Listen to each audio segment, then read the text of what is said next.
right, we are officially rolling, guys. Ladies and germs, it's ClevelandMoto podcast number 368.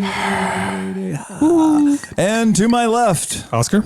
and to his left, Sleepy. and to his left, Chris Smith. and to his left, John McElwash, Steve Hoffert, and your humble narrator, Phil. You guys jumped the gun there. I lost my I lost my stereo channel on my headphone. No, it's back again. By God, Yeah, we I got got it some. back. You know what? We got some loose cords around here. Sleepy. Yeah.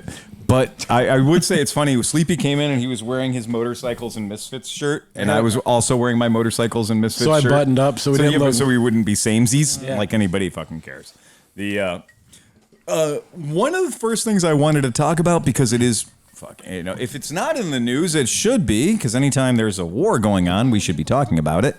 Because like I said, 9 out of 10 people approve of gang rape. No. In this case, like when you're being invaded, literally your country is being invaded, it's really, really hard to be like, okay with that, right? And it's not okay. But so we've got some, there are motorcycle dealers in Ukraine, and there are motorcycle dealers in Kyiv. And this is something I thought that I would bring up because it's worth noting that the Harley Davidson dealer in Kyiv is part of a auto dealer complex, okay? And they deal Skoda and they deal Seat, so they deal European brands. And I thought this was worth mentioning, that the guy who owns the dealership has turned his dealership into a literal resource center. It is a shelter, and it is there. And what he would like to say is, as of yesterday at 6:40 a.m. their time, he says the company's called Eurocar, and they're the Harley franchise in town, etc. People have always been and will remain the most important value of company Eurocar. You'll have to excuse the translation because it's Google, right? The company employees and their families are safe. There are 133 people living in our factory. Wow. And it's essentially it's not really a factory, it's their warehouses, right? Facility. And they call it the plant's territory. And their number is consistently increasing. So the factory offices have been turned into a real camp that regularly provides food, hygiene products, clothing, and other vital things. And cheers to them. Look, man, they ain't selling cars, they ain't selling motorcycles, but they have property. They've got thousands and thousands of feet of buildings and space and everything else. And I thought that was very, very impressive to see that this was happening. But I'm going to let you guys know they've got heated space for people to stay. They've got 3 meals a day. They've got recreation areas that they've set up for the children. They're trying to maintain their semblances of school, volunteers coming in and teaching the kids. And this is going on. And what's very important, in my opinion, is Skoda, the car company, is in the Czech Republic. And they have taken their massive infrastructure. They have a network of rail and trucks to get these cars that they build into their dealerships in Ukraine. And they have completely stopped producing cars.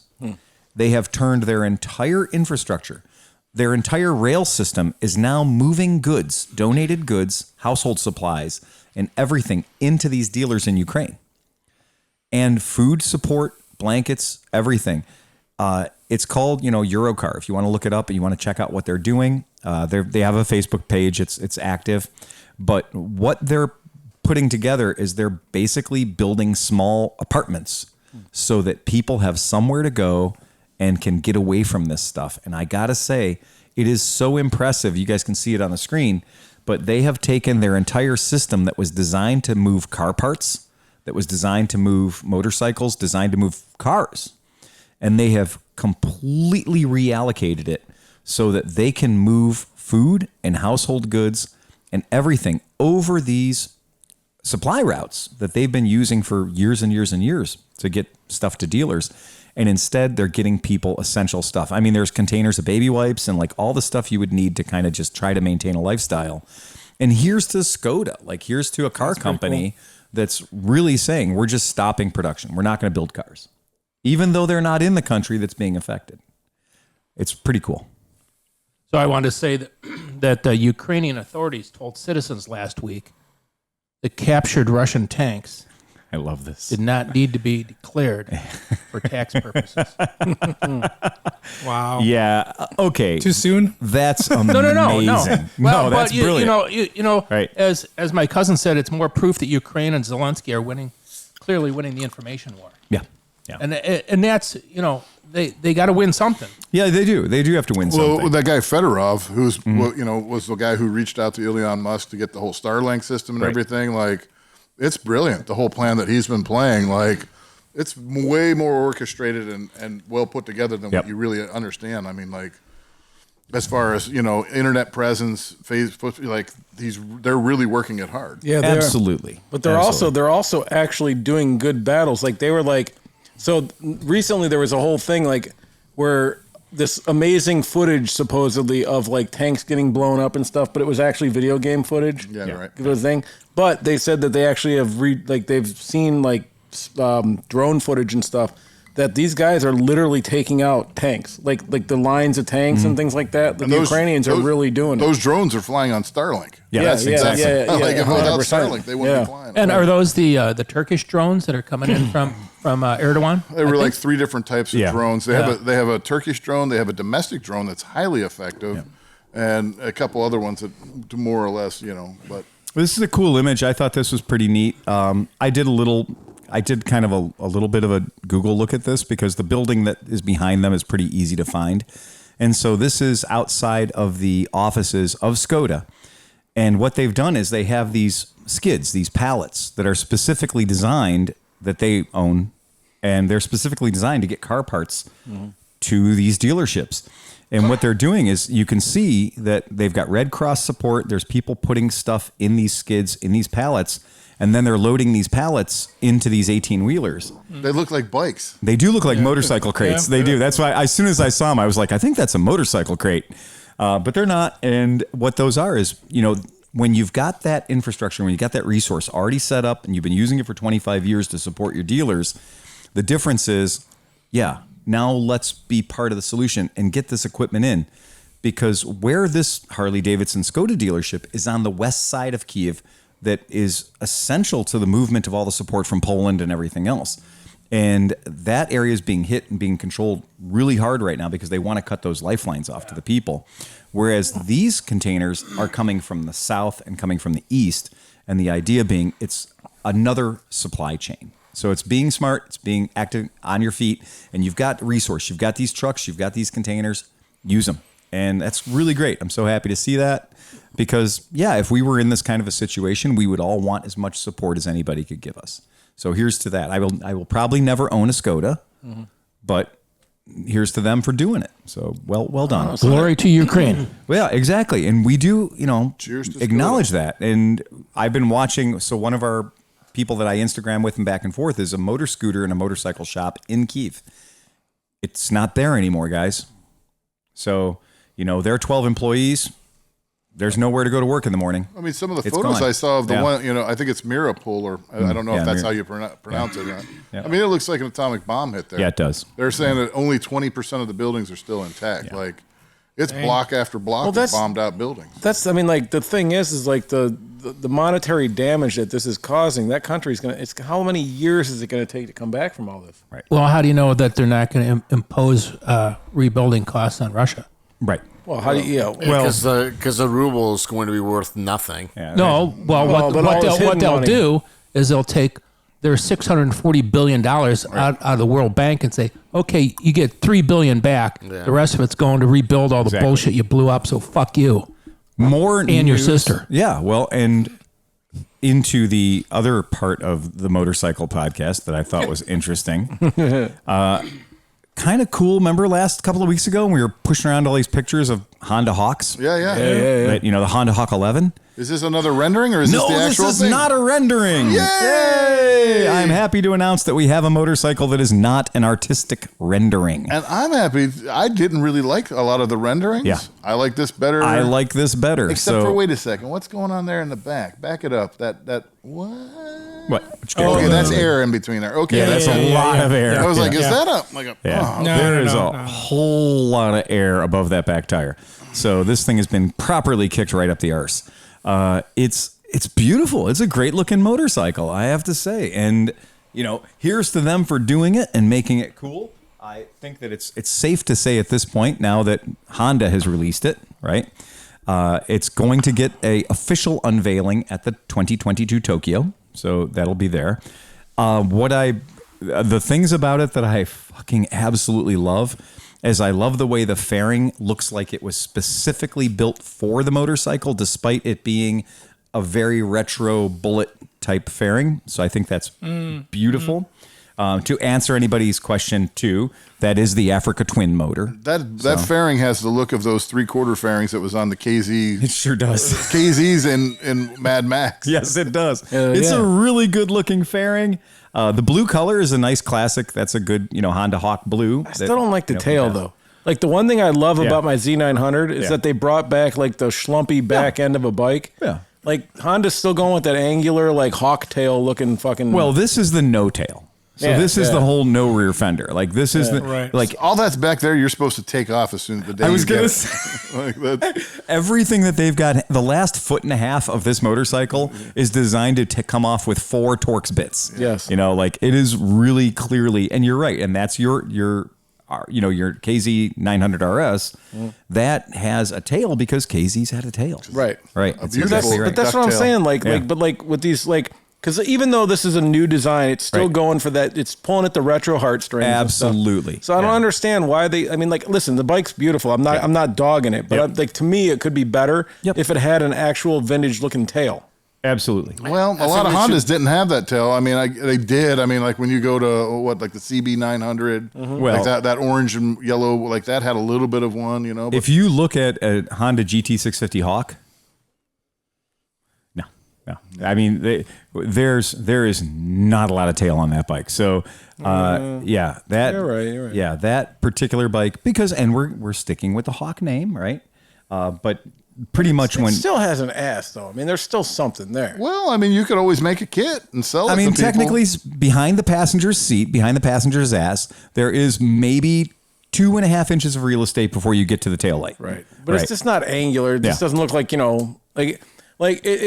The new bikes all look like the Craigslist guys actually got it right at some point. You know what I mean? Like they just cut off so much off the back. Right. And I'm definitely of the opinion that it is well worthy of wearing the Hawk name. Yeah, that's fine. I mean, it's a good looking bike. I'm not, believe me, they did a good job. They did a great job. Yeah. And considering the 5 or 6 different artist concepts that we saw 3 weeks ago, 4 weeks ago, this is the one I'm glad that they went with. Yeah. So is that an 1100cc V-twin? Yeah, because it's the new. No, it's not a V-twin. What? But a Hawk is a V-twin. No, nobody ever said a Hawk's had to be a V-twin. No, I guess not. CB400 Hawk. That was a parallel twin. Okay. And that wore the name Hawk before any of the other two did. That's true. Right. So, yeah. I mean, come on, man. I mean, okay. Come on, man. So what is it actually? Is it another 1100cc twin? Like it's an Africa twin. It's an Africa twin motor, right? Yeah.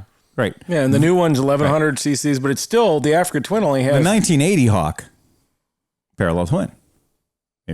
And I would argue that you don't have to rub my nose in it. Come on, John. No, but I know what a bike is. I know what the bike is. Are you going to mansplain this to me? Well, my question is how much did they up-tune it and what's the gear ratio? Who knows? Because the Africa Twin, even the new 1100 only has 109 horsepower. Oh, only. And it's geared. Well, no, but I mean for a big adventure bike like the Tuned KTM. for the mid-range. Yeah, are you going to say it only does 85 miles an hour too? Oh, no. Slower than a Versys. I love the power delivery of the Africa Twin. I'm not dogging it. I'm saying though, but if you're going to sell a sport bike, that's painful. You're going to change something because you're not going to keep it fucking the gear ratio and the only thing I don't like about it is I wish they would put at least fake fins on. It's not fake fins, Right, but right. like put some fins on the side of that slab of a. Yeah, they did cylinder. that on my Kawasaki. It has little lines just to make you think that it's fucking air cooled. It would just make it look better. The 1978 Honda Hawk.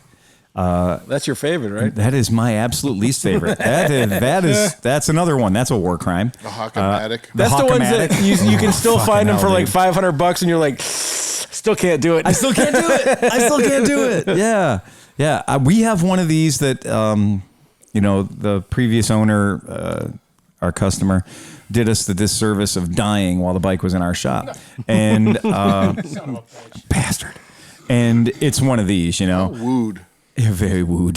And and it's that thing. It's like, okay, I mean, we're not going to be able to get the title for it for obvious reasons, because when somebody's perished, title not so good anymore. But it's that thing. It's a 78. It's this black color. So of all the colors that it was available in, arguably the black is the least offensive, because that ridiculous fucking seat kind of blends into the rest of the motorcycle. I thought those Japanese guys down at Mid-Ohio bought that bike. No, they did not. No, they did not. I had not yet released that one to the world yet. But anyway, that's one of those ones where it's like, it's not a great looking motorcycle. It's just not. And of the Super Hawk and of all the other Hawks that have hawked, it's not my favorite Hawk that ever hawked. More like a hawker. It is a hawker. Yeah, it's not a great looking bike. But again, in that era, there were a lot of bikes that weren't that great looking. It was a tough time for motorcycles. Certain motorcycles had seats that we are just not allowed to talk about in polite company. CB 900 Custom. Yeah. It was the best bike ever. I know. Yeah, I'm going to make it into a cafe racer too. No, you're not. You're not going to make that into a cafe racer. Look at that fucking seat. Come on. So, anywho, but in other fun motorcycle news that kind of makes sense,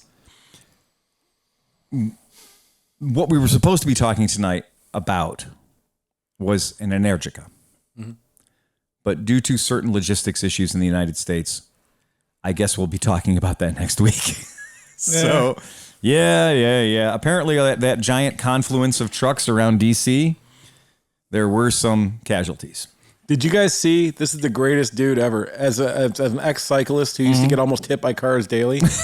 Did you see the guy, the DC cyclist? No, tell me more. He jumped out in front of the things, in front of the trucks doing those rides, and kept them at like 15 miles an hour on a bicycle, and would not get out of the way. He played the Tiananmen Square job. Yes, on and the he just 18-wheelers. rode right in front of these giant. There's shots of him. This bike riding in front of all the trucks. Look, I hope somebody rolls cola all over that guy.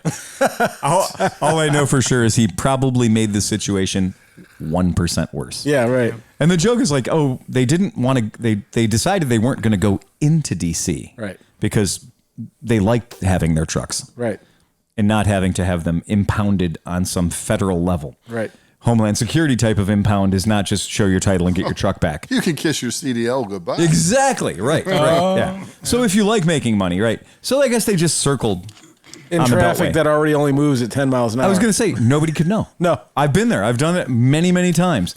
If you get on that road anytime between, I'd say 0600 and about 8 p.m., you wouldn't know that there's a convoy in there. That way. It would just be more like, oh, okay, well, it's just another one of the 90 million trucks that are already there. Yeah. The only difference would be the flags. So that would be it. So we have talked about, everybody's pushing to have electric. Everybody's pushing to take this and electrify it. We were talking about Volkswagen Beetles. And like there are people now that have kits and have a job where the Volkswagen Beetle with the 1300 air-cooled 4-cylinder motor shows up, and in a day later, it is a running, operating, rip your fucking arms off electric-powered Volkswagen Beetle. You don't want a one-barrel Solex? I know. Why wouldn't you want a one-barrel Solex? Yeah, and it goes from 31 horsepower to 140 horsepower, right? Well, in the course of one day. Look at Lotus. Lotus is not going to produce any more gasoline-powered motors. And I think we're all going to hear stories about that from virtually every manufacturer. That's the way it is. But there's always been this statement of like, well, what you got to do is you got to they need to make a kit. Well, folks, Energica has made a kit. Oh, shit. What? Yeah. So Italian motorcycle company Energica, who ran the Energica Cup, the electric motorcycle racing, and I might have said it on a podcast. Ducati officially took over the electric GP, but Ducati didn't have an electric motorcycle. Nope. Mm-hmm. And I was like, but Energica already had a bunch of motorcycles that were already doing the GP. So are they just going to put Ducati badges on the Energica motorcycles? I was this close to being right. Survey says you don't have to. Oh, they're kidding him on. So here you go, guys. Yeah, so this is it. So I hate being right. I just wasn't exactly right. So they're not taking Ducatis and putting Energica motors in them. They're taking Energicas and putting Ducatis around them. So this is what is happening is Energica is basically acknowledging that they will sell out to other manufacturers. And that would be like Keanu Reeves or Jesse James or whoever it is that builds motorcycles. Confederate or, they don't call them that. Curtis. Hoover. Pook. Modi Pecan. Yanis. Okay, but what they're going to do is they will sell to manufacturers at different levels of completeness or different levels of how much. So what you see here in this picture is a rolling chassis. So what you got going on here is a rolling chassis. Now, this is a lot of motorcycle. You're not far from a motorcycle at this point. No, but you know what? Yeah. The thought of getting Chris's Janus converted to electric and having a silent Janus would be fucking amazing. Silent but deadly. No more gases coming out of it. No more anything. Just quieted that silent but quieted that anus right down. So I gotta say, Cinch was over here laughing to himself for about 3 minutes, just trying to. He was waiting for that put one. that whole comment together in his mind. That was a finely crafted. Yeah. because you know why? Because the people have demanded more Janus jokes, That's true. so we got to That is give it true. to them. One person has demanded. You act like there's And more pretty than much two not from listeners. you either. Exactly. 50% Half of our audience wanted it. Yeah, that's right. Yeah, and I mean, the whole idea is, I'm not saying that it's great, and I'm not saying you should go out and buy one. I'm not saying that you should take your Honda Superhawk and buy an Energica kit and bolt the Superhawk body to it and call it an electric Superhawk. I'm not. I'm not even suggesting that that's something you'd want to do. What I am saying is the idea being for a guy who wants to build a motorcycle. Mm-hmm. So if you are Deus Ex Machina and you want to have a Deus electric, well, now you don't need to wait for your buddy to crash a zero. Right. You can just call and say, I would like to order. Do you want the frame? I'll build my own frame. I'm good at frames. I want a motor. I want a power controller. I want the battery. And that's the cool thing is Energica is basically saying we're going to help support you in that. And can you imagine, like, all you'd have to do is they could have the same powertrain for everything. Yeah. But all you would really need. Oh, thank you.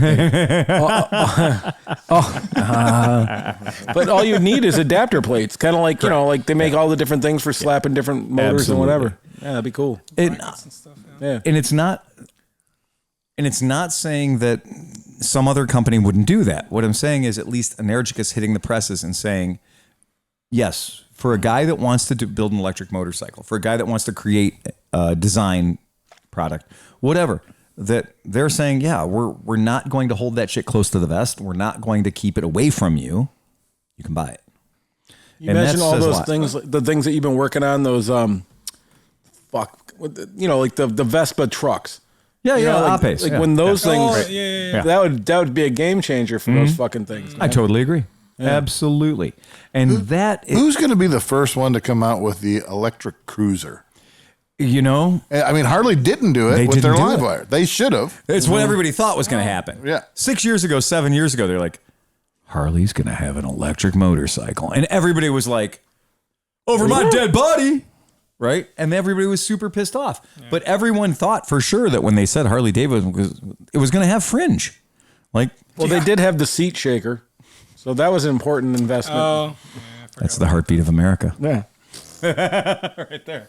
Yeah, that's freedom you're feeling. Yeah, your taint is being massaged by freedom. How can we take a smooth, silent thing that's a joy to ride and make it more shitty?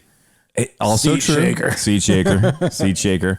So anyway, just to kind of bring it back that full circle. It's kind of an interesting idea. Yeah. So that's pretty neat. And we do talk, there is the electrification. Now, for most of us, I don't think anybody at this table outside of Steve is going to want to invest, $25,000 on an electric motorcycle. Yeah, he will. And a not completed one on actually just Well, you can buy the complete soup to nuts Zero, Zero SRS. You can buy an Energica. Do they have an Energica kit for a Honda Passport? Well, here's the interesting thing. You guys, if you read down a little bit. They already have an electric passport, I think. They do, but this is what I thought was interesting. Energica is no stranger to strategic alliances either. The brand previously partnered with Del Orto and Rianova for the e-Power and CEMP projects. The collaboration began on the Moto E track, where Del Orto leveraged data collected from the Energica Ego Corsa race bikes.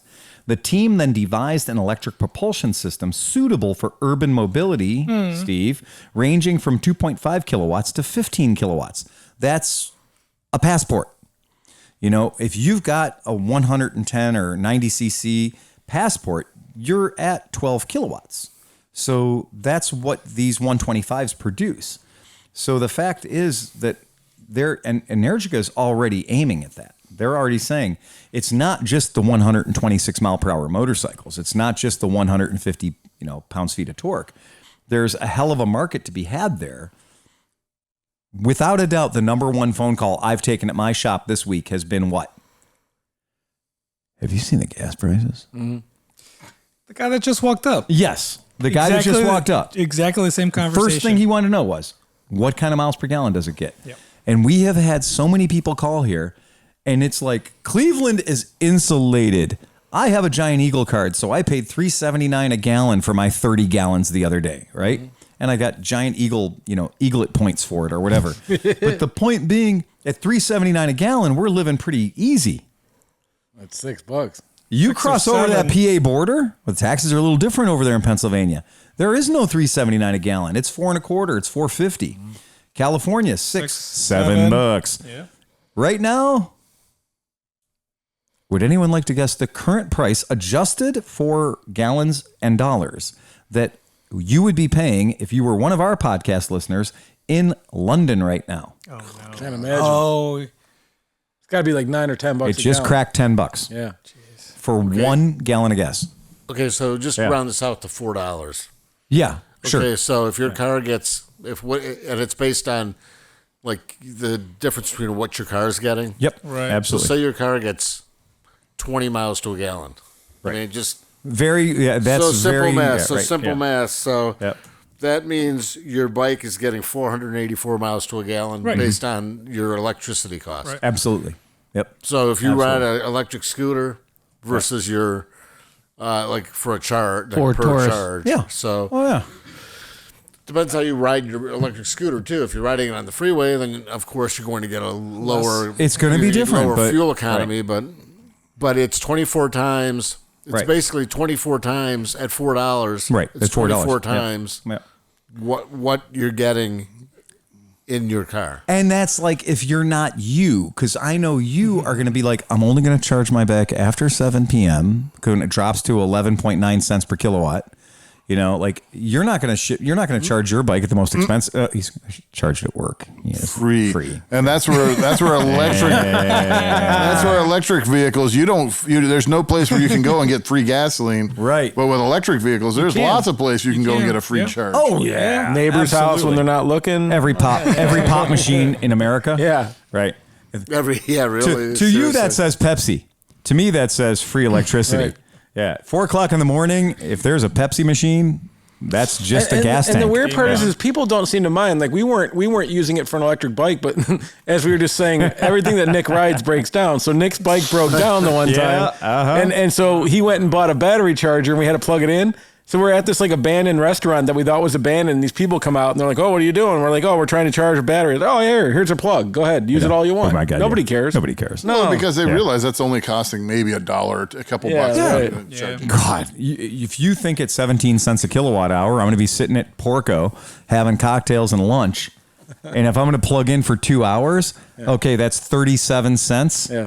I think Steph can handle that. You tip better than that. Exactly. Yeah, right.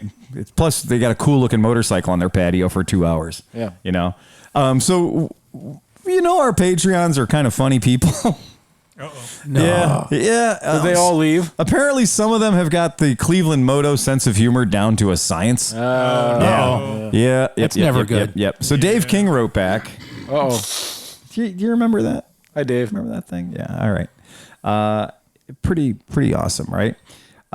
He's the guy who came up with the concept that the CRF 250 was technically a Africa twin. He will be a legend because of that. Did you? So today I accidentally sent you when I was sending over the podcast. Yeah. And I was typing it and it came out podcast. And I was like, that fits so well. We actually do a podcast. Yep. So remember when Dave was talking about his seized up Stella? Yes. Yeah. And he said that his cylinder, the interior of it looked a lot like the surface of the moon. Mhm. And not so great. He ground off the Nicosil, that guy. Yeah. So anyway, okay. So now, but this is, he's got it figured out. So he's not the one that said he ground off all of his Nicosil. Oh, okay. But he ground off all his Nicosil. he has done an amazing impression of every podcast listener. Stella Man here. I did my own research and I followed the science. The Molosi 166 kit is all cast iron on the jug. I did the magnet test robot demonstrated on YouTube. I've fucked with Nicosil line cylinders before and this was not plated, like for sure. For sure. He's got us. Congratulations. You're hitting us right where we live. Yeah. Because we also went to the back of the shop and grabbed a cylinder because I was like, I don't want to be wrong about this. Yeah. So I went back and grabbed a Molosi cylinder out of the back and I was like, oh, yeah, well, yeah, that's Nicosil. So what the fuck is the problem? Then he just fucked up the grind or what? Well, no, this guy's making fun of that. He didn't. He didn't do it. Okay. He went back and did a magnet test on the cylinder per robot's video. Yeah, right. Oh. Because everything's true if you say it's per robot's video. Right. Well, he doesn't fuck up very much, though. But the idea is we've had people come in here and justify some insane shit saying they saw it on a YouTube video from Robot. That's true. Right. I got the badges over there. It's a certified YouTube mechanic. Yeah, we'll get you one of those. And I like Tide Pods. Exactly. So you've been to MMI? Well, no, but I've watched every Robot video. Right. And I slept in a Holiday Inn last night. So I watched Vice Grip Garage, 2 episodes. I know everything there is to know everything there is to know about the carbonators and the infusulators and the sparkulators. Yeah, exactly. I wish there was an infusulator. What you got is you got to hold the carburetor over with the and the fuse bomber. So a guy might have made a mistake about Nicosil in a cylinder. Pretty good, huh? Matthew Croson. Yeah. So here's good news, guys. No, he's not Croson. I checked. He's not Croson. Yeah. Yep. So anyway, he goes, hey, elaborate on the whole Marshall thing on the Isle of Man. So he wants to. Oh, yeah. So this is cool. When my brother and I decided to go back in 2015, I noticed a lot of online chatter about needing volunteers, marshals. There's a website dedicated to this purpose, so they signed up after answering some basic questions. Height, width, girth. Yeah. We were asked how drunk will you be by 2 p.m.? That should be top. Right. Yeah. We were asked where we would like to be and how many days we could help out. Holy shit. We get to pick where we want to help out and more than one day. Needless to say, that's pretty cool. I could only think of one spot. The bottom of Bray Hill. Yep. Oh, man. Oscar and I, it was hard for us to leave that spot because you get to see him coming down the hill, Igo's leap and everything. They're hell-bent for leather coming down that hill. And then they use so much braking energy that the whole planet moves like 6 inches to the left. When you get these guys coming down the hill at 140 miles an hour and all of a sudden they're like, and then they got to make the turn for Ballock Bridge. Yeah. So when they come down that hill, and that was a walking distance from our house.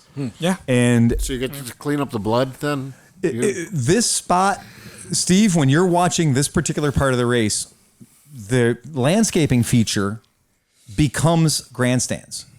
And all the people that we met there, every single one of them was a Cleveland Moto podcast contender. These guys showed up with jackets of many pockets. And like the guys behind us were Dutch. And like instantly all we smelled was amazing weed. And then the bottles started coming out of the pockets. Did they eat their skin? Their own skin. Yes, The exactly. fricky dicky Dutch. Were there any beardeliers? There were, every conveyance you could ever see.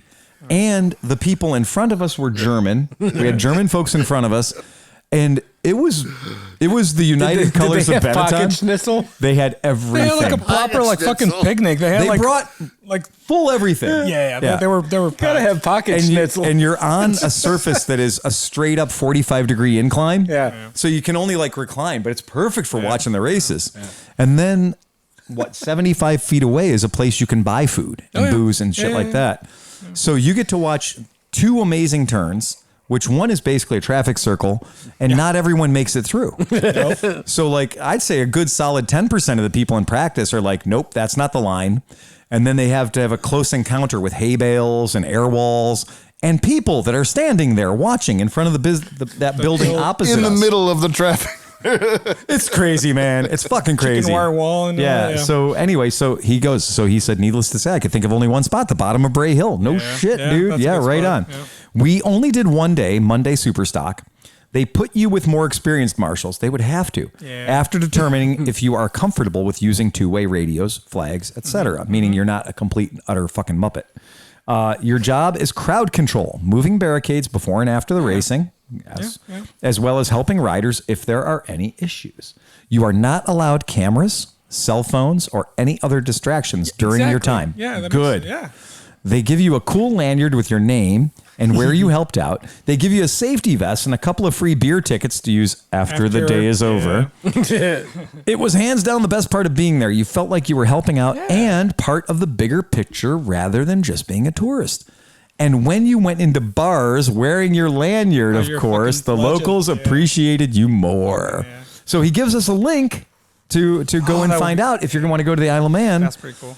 Oh, shit, man. Okay. I remember that I think at the end of the race that they were taking the picture where there were all the marshals and stuff Yes, at the grandstands. at the grandstands Yeah. by the award tower, Yeah. by the podium. Yeah. Yes, That's they had pretty all cool. the marshals there taking this like group photo of all the marshals. They had marshaled all the marshals. They Yes, had they and did. and Mickey Marshall and Matt Marshall and Morty Marshall were all marshaled into one spot where they gained the marshals. What about Mini Marshall? Well, Mini Marshall was there too. was there too. Yeah, and there was Mini Marshall on a mini motorcycle too. Yeah, We saw Mini. There was a very attractive young Marshall. Yes. That happened to be on a like a Blada pocket bike. So there was a Blada. Go to all the way to Isle of Wouldn't Man. that be a All you Marshall? hear is Marshall. Yeah, there you go. That's pretty cool. So I thought that was pretty cool. Yeah. That's a really good email, dude. That is fantastic. And he's a Patreon member. Cheers. Yeah, I love these Patreon members. Yep. So anyway, do you remember we talked about Dave Osterday, who may or may not have been there the night of the Bourbon Ferry? I remember. Yes. Yeah. Yeah. Yep. And may or may not have fallen down due to I think I know who this guy is. excessive gravity. Which stop was it? Because we made about 12. It was like one of the first ones, because I think it's the same guy I saw a couple more times. Okay. He may had have the stopped by our CB350. place. Yeah, right. I think they were the guys that were like, no, thank you. And then they saw that it was like good bourbon and they were like, oh, wait a minute, come back. Is that the guys or no? I think I know who it is. Yeah. But let's hear what They're like, Dave I Osterday don't want to, Well, the dime store bullshit. And then he was like, oh, shit. That's all he good wants bourbon. to do. Yeah, got some Basil Hayden over Yeah, right. Yeah. All he wants to do is correct the pronunciation of his last name. Because we said his name was Osterday, like yesterday. And it's not Osterday like yesterday. It's Usterday. This is Swedish. No, it's Ostertag, as in Easter Day. The day of Easter. Close enough. So come out from behind your rocks, people. Yeah. He said Easter Day or bastardized English, like my family did. Osterday. Osterday. So Easter Day. Exactly. And we thought that being seasonal, we could talk about Osterday. So that's Dave Osterday. And he is going to be participating in that insane Loud Escapes, the Dolomite tour with the Misfits. So, starting in München, let's do it right. Starting in München and then going down into the Alpenstrasse. And he's going to come up here and buy all his traveling gear up here on you. When is that happening?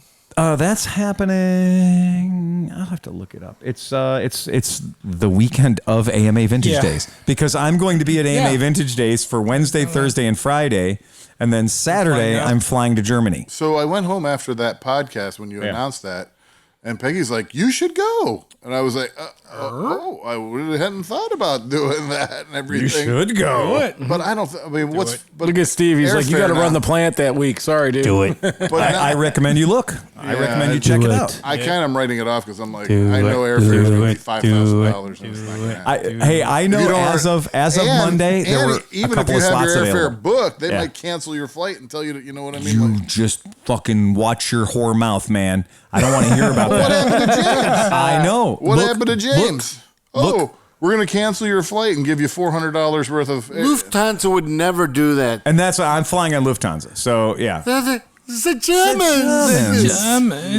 But you're right. And I was terrified because when I had looked at our Isle of Man tickets that I got for him and me, we were looking at $800 round trip. Yeah.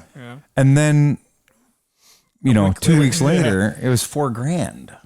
Right. So I don't know what it is right now to fly to Munich. It's not good. I know. It's not good. I will. Just for fun. Gas prices might be up. Yeah. Just a tad bit. They might be down too. Right. Or also, hey, who knows? By the end of July, the Russian army may have marched into Germany, trying to get back the right half that they lost in 1989. And then flying to Germany is probably going to be really cheap. Yeah, the barrel's going to drop to like $50. We'll fly you to Germany. If you bring a gun, they let you in for free. Yeah, but when that's true too. I didn't think about that. That's the Russian army gets into Germany and they say, We'll well, fuck pay this. you. We're not going back to Russia. This is much better. Well, now that they shut down the pipeline, they could probably crawl through there and infiltrate. Sneak in that way. Yeah. So I'm just going to do a real quick check just for the hell of it. Silly. I know. That's exactly right. So let's just say we're just going to do this.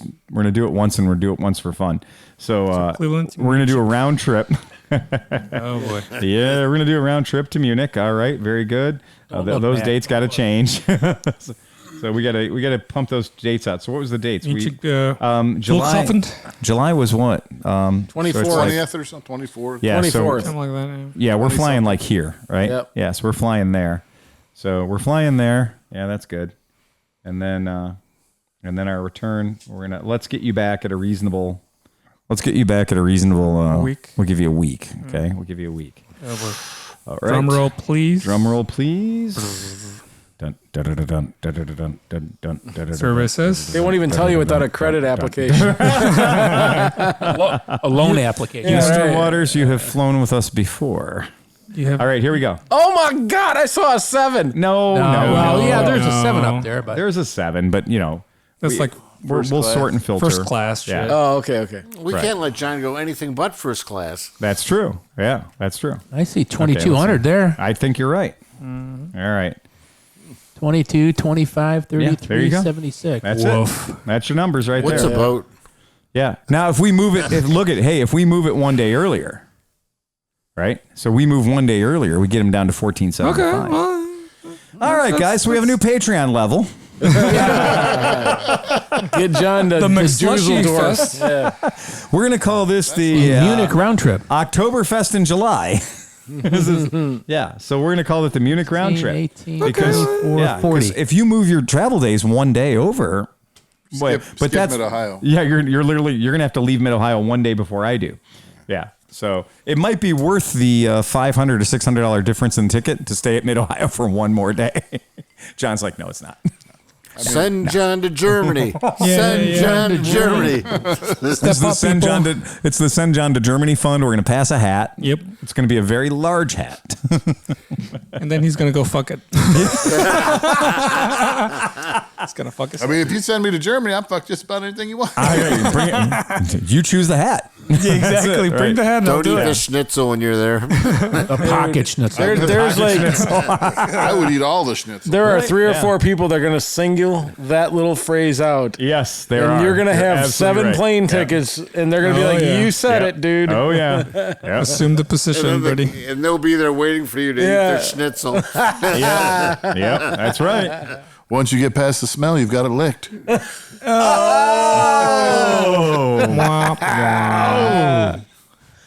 Dangerous. Oh, the absolutely humanity. dangerous. So I did, and let's see if we can save you some more money on the return flight. No, the return flight we got you pretty well bunkered in. Unless your boss will let you have off until August the 1st, because I'm not coming back until a week later. So I'm staying an extra week just for me. But then we get your flight down to $1,354 or something like that. How's your Russian, John? Good. Niet. Yet. Yet. Is probably going to get you He's in going trouble. to do fine. Vodka. My God, man. Freedom juice. John, if you can figure out a way to put that together, I would be extraordinarily excited to do that. Think about it, man. To do that trip. It's not that bad. Right. You're making the big bucks now. That's true. Yeah. Just make it rain, dude. I figure we'll talk about it. You pick up a few days overtime between now and then, it makes it totally affordable. Yeah. Totally doable. No, I thought it would be like $5,000. Well, I think if people like there was a point when I looked at those right after the invasion started, and shit was crazy. It was out of control. So yeah, That's not that's bad. it. Yep. Hey, you like putting ice in your glasses? Yeah. Okay, I'm totally gonna have a bullshit promotion right now. Sponsored by. So our friend Amy Ricketts, Oh, shit. friend of the podcast, Amy Ricketts, married this guy. Ricketts. And so she married this sweet human being, and we all love Ricketts. She's awesome. But Joe has Joe is an inventor of many things. He's a pretty rad dude, but he makes a thing called ice made clear, and so we have been using the balls, right? Yep. The ice. The Yeah, we do. balls. Bourbon balls, yeah. The bourbon balls, the Glenmorangie balls that we still don't know who sent them to us.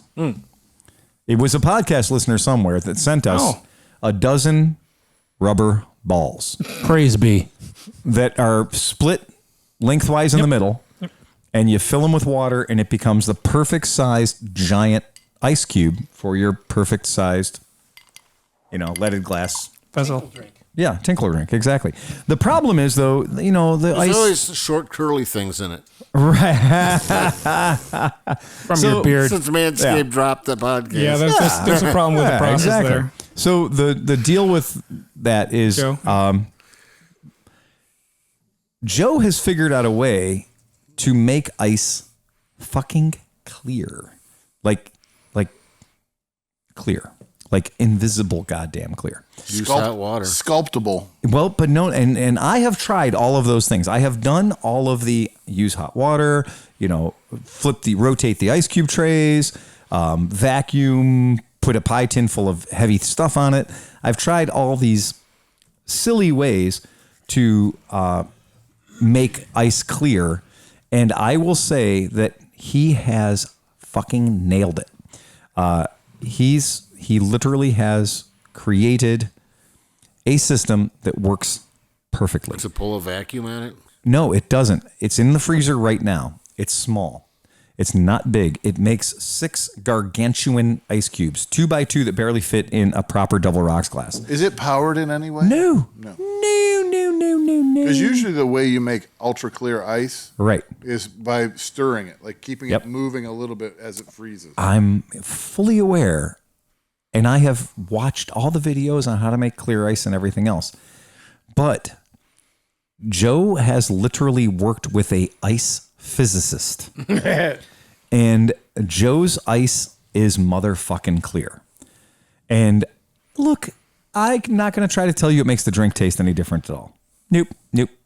It's still frozen water. Just It's looks still cool. frozen water, but it looks pretty fucking cool. And I'm not going to tell you this is cheap, because it's not cheap, but it is 100% made in America. Can you make a magic bullet with it? I think you can. I think you can. But what you get is you get the coolerator thing. So you get this thing that looks like an igloo cooler, and it's basically the size of a six-pack of beer. And then you fill it full of water, and you put the silicone liner in it. The silicone liner goes into the top of it. And then what happens is the ice freezes, and the cloudy part of the ice is at the bottom. Now, if any of you who like ice skating will know that when a pond freezes, the top couple of inches of ice are fucking clear. But the deeper the ice goes, it gets cloudier and whiter, right? But the top 2 inches are fucking clear. And if nature can do it, why can't you do it in your freezer? So it turns out that Joe has figured out how to do it, and he has. And so the kit comes with, to make the big 2x2 monster ice cubes, and then it also comes with the regular 1x1 ice cubes for like Collins and stuff like that. But it's expensive. It's fucking expensive. So this is for the people in the podcast Tell us, land Unkie Phil. who have fuck you money. So if you have fuck you money and you want to have big, giant, classy, clear ice cubes, it doesn't wear out. You can use it. You can make 10,000 ice cubes with it. Rock on. You just ruined it for everybody. Yeah. You said classy. Yeah. You should be like trashy, I tell you clear. what. You know, the thing gassy. Let me just, if you have a bar Right. in your house, yes, you should probably have one of these. I agree. Yeah, I agree. I mean, you have Yeah. thousands of dollars worth of liquor behind Booze the and bar. stuff. Yeah, that's Exactly. true. It's the cost of a really good bottle of bourbon. It is. So one bottle of bourbon or a lifetime of clear ice Right. cubes. And it takes That's a about good- 12 to 24 hours. You basically just take this thing, you put the silicone ice tray in it. It's silicone. It works great. Fill it up, put it in the freezer, fuck off. Go So lead your life. tomorrow I'm going to try an experiment. Yeah. I'm going to pull deep vacuum on an RO water, and I'm going to throw it in the freezer and see what happens. There you go. So this is $100, and this is the closest thing to a dead fucking plug that we're going to get. It's very tough to remember. The website is called Ice Made Clear. Write it And down, folks. Write it down, because I have the thing, and you know he's a friend, and this is. At first, I'm like, yeah. I mean, I like good ice. I like good looking ice. Just watching etc. that video of that fill up with yeah, bourbon, Yeah. I know. it's like, I want a bourbon now. And that's a pretty big pour of bourbon, too. That is a pretty big, and those are, and now in that cup Get right me there, one. those are the 1x1s. So those are the one, and we're going to play with them later on. So I got the ice cubes over here, but the idea is just the same. That yeah, it's $100, but it's $100, and for $1 an ice cube. My sister told me there's a place by her that delivers ice to your house. Yeah, no, there's a service. Clear ice. Yeah, there's a service. They deliver clear ice balls in like these packages, Yeah. 6 per package. Yep. And it's $100 a package. Why? Because like they're like the one that I saw was on like the Would You Believe It thing, or no, it was 2 Chainz. It was on YouTube. It's like 2 Chainz tries. It's like some rapper, and he tries like $10,000 cigar or whatever. So he was trying the $100 a bag ice, and so it's like some water that they get from some fucking glacier somewhere, and they jerk off on it and make it into a ball, and then they sell Put it on a boat. cloudy ice, Did they though. put it on a boat? the boat. That's what it was. Yeah. It gets, Look, okay, so this took me 1 second to find. It's called the Clear Ice Company, and they do deliver clear ice to your door somehow. Yeah. For how much? How much is it? $12.99 that's for cheap. eight cubes. So that's $1.50 a cube. So for $1.50 a cube, you get the $100 kit. You can build all the People fucking will cubes you buy want. anything, right. man. My question is just Not me. Yeah, my me question either. is purely how do they get this shit to your house? Like how do you mail order? Without fucking Yeah. melting. Right. like Yeah, that so around It's, you. it's dry ice, just like all your meal plans. The here's little the- packs. so- yeah. Renee left, but Renee and James both get meal packs delivered here to the shop all the time. You know, they're fitness, whatever. And, but they do. So like they have, you know, all these different kits that show up in various types of insulated packaging. And I fucking can't stand them because to me, it's like 75 pounds of packaging for Yeah. 5 pounds of food. Right. Disgusting. Yes. And they have had dry ice, all these different methods. But here's the problem. We live in a country where we all got used to 2-day overnight Amazon shit. And that all that food stuff is all based on like 2-day overnight Amazon shit. So Blue Apron or whatever the hell it is. It's all coming to the shop. They're paying for it. It's showing up here. But it's showing up here 6 days late. Do you want to know what these things are like 6 days late? Not good. Not good. Not good. When you pick up the box and you can feel it sloshing inside, you don't even want to open that up.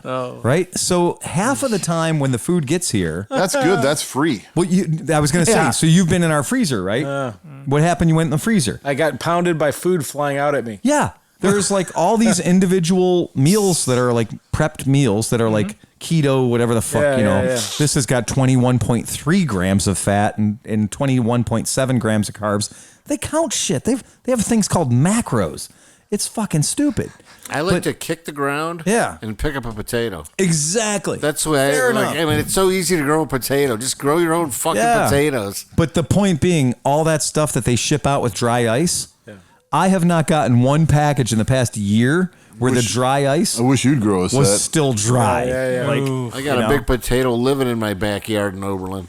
I'm sorry, it's all meat and no potatoes over here at McElfresh. Even that proper Irish diet. So J-Town. anyway, got that. Fucking hilarious. But so anyway, I thought you guys Where's get a my kick out of bourbon? that.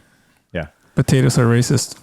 Just Not saying. the rye. So some Russians had taken over my DGR Cleveland site. Today I had to fix my DGR Cleveland website. So Facebook.com, or I mean the impenetrable fortress that is Zuckerberg's lair, right?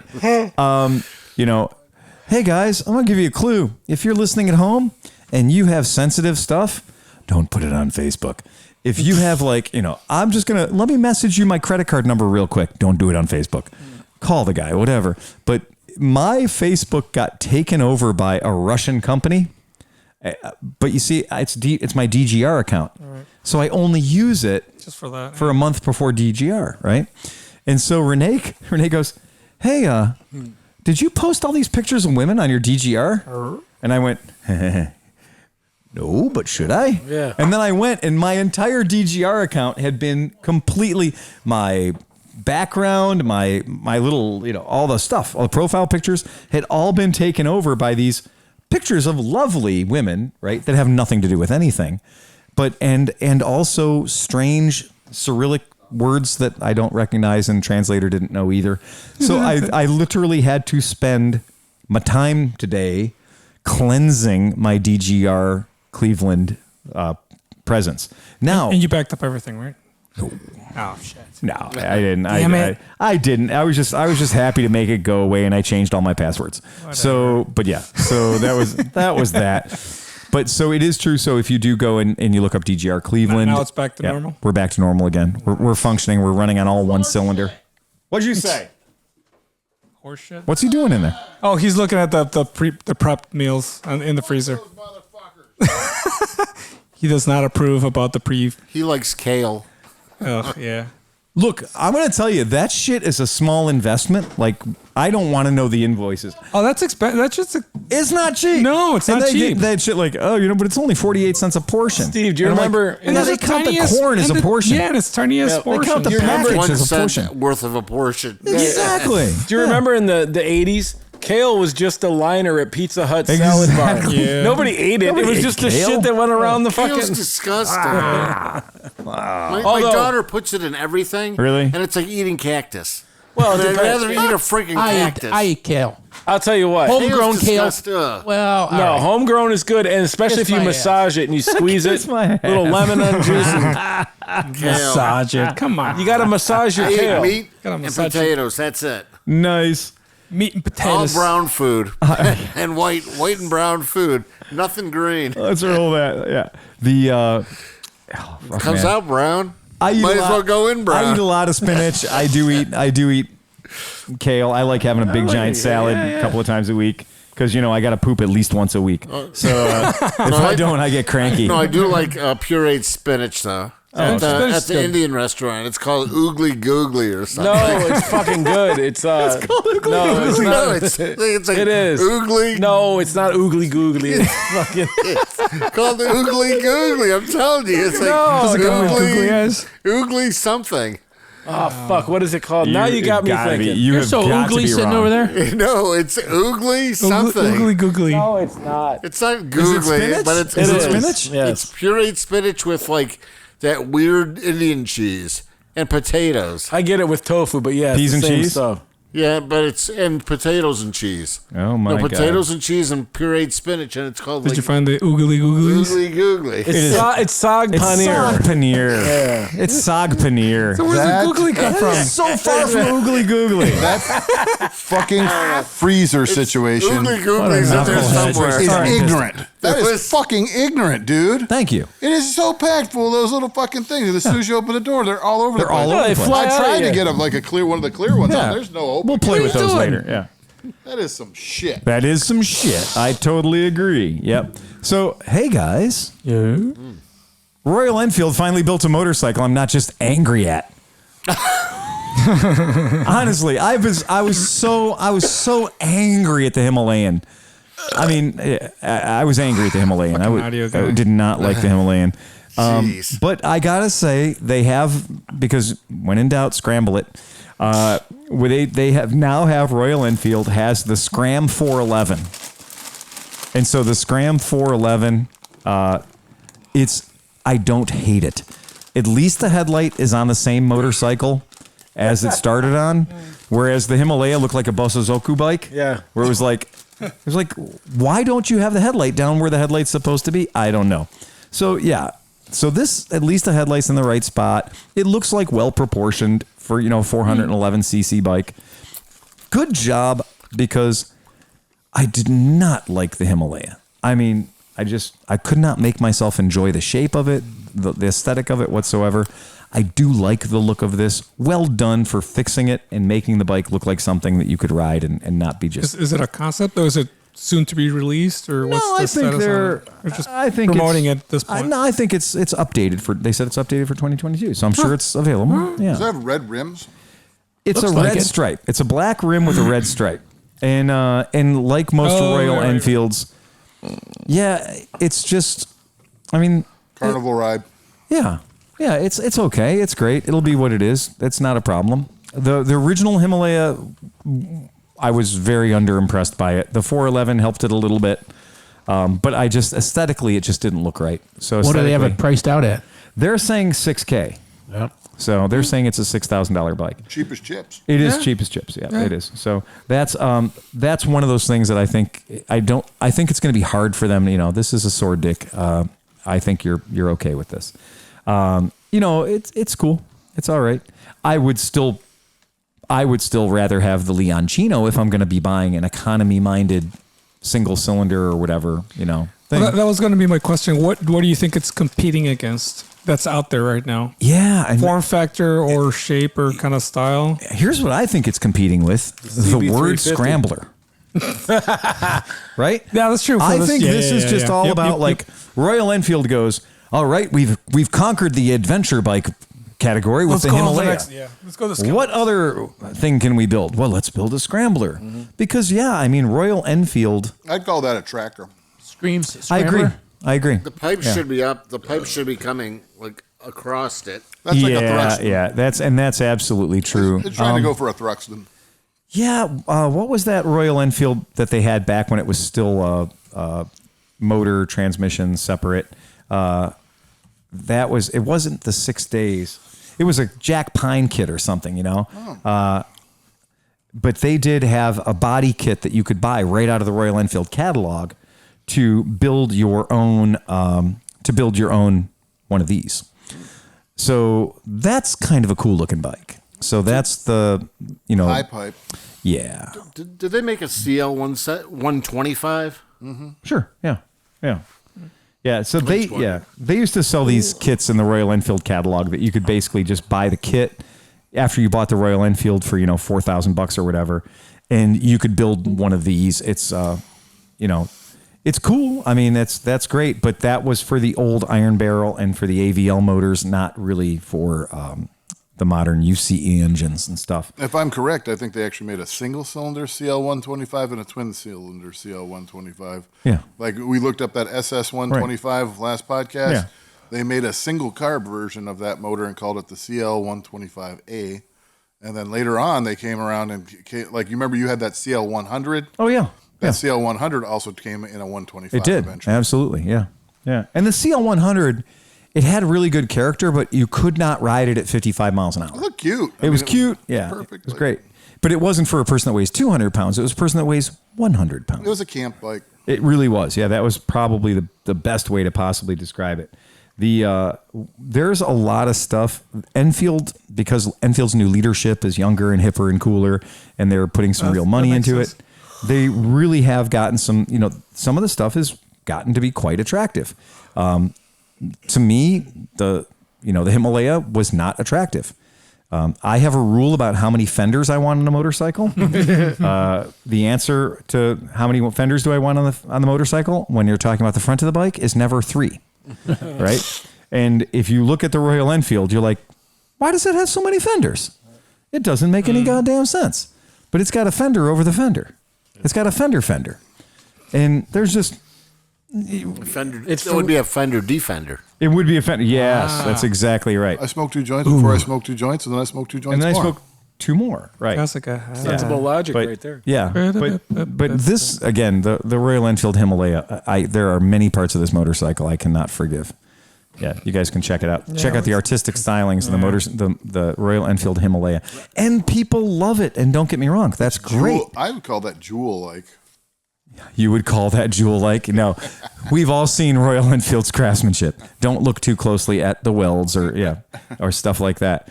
But that... Did I pull it up? Yeah, so podcast listeners can appreciate it now that we've been talking about it for 10 minutes. Well, it was built out of an old American battleship.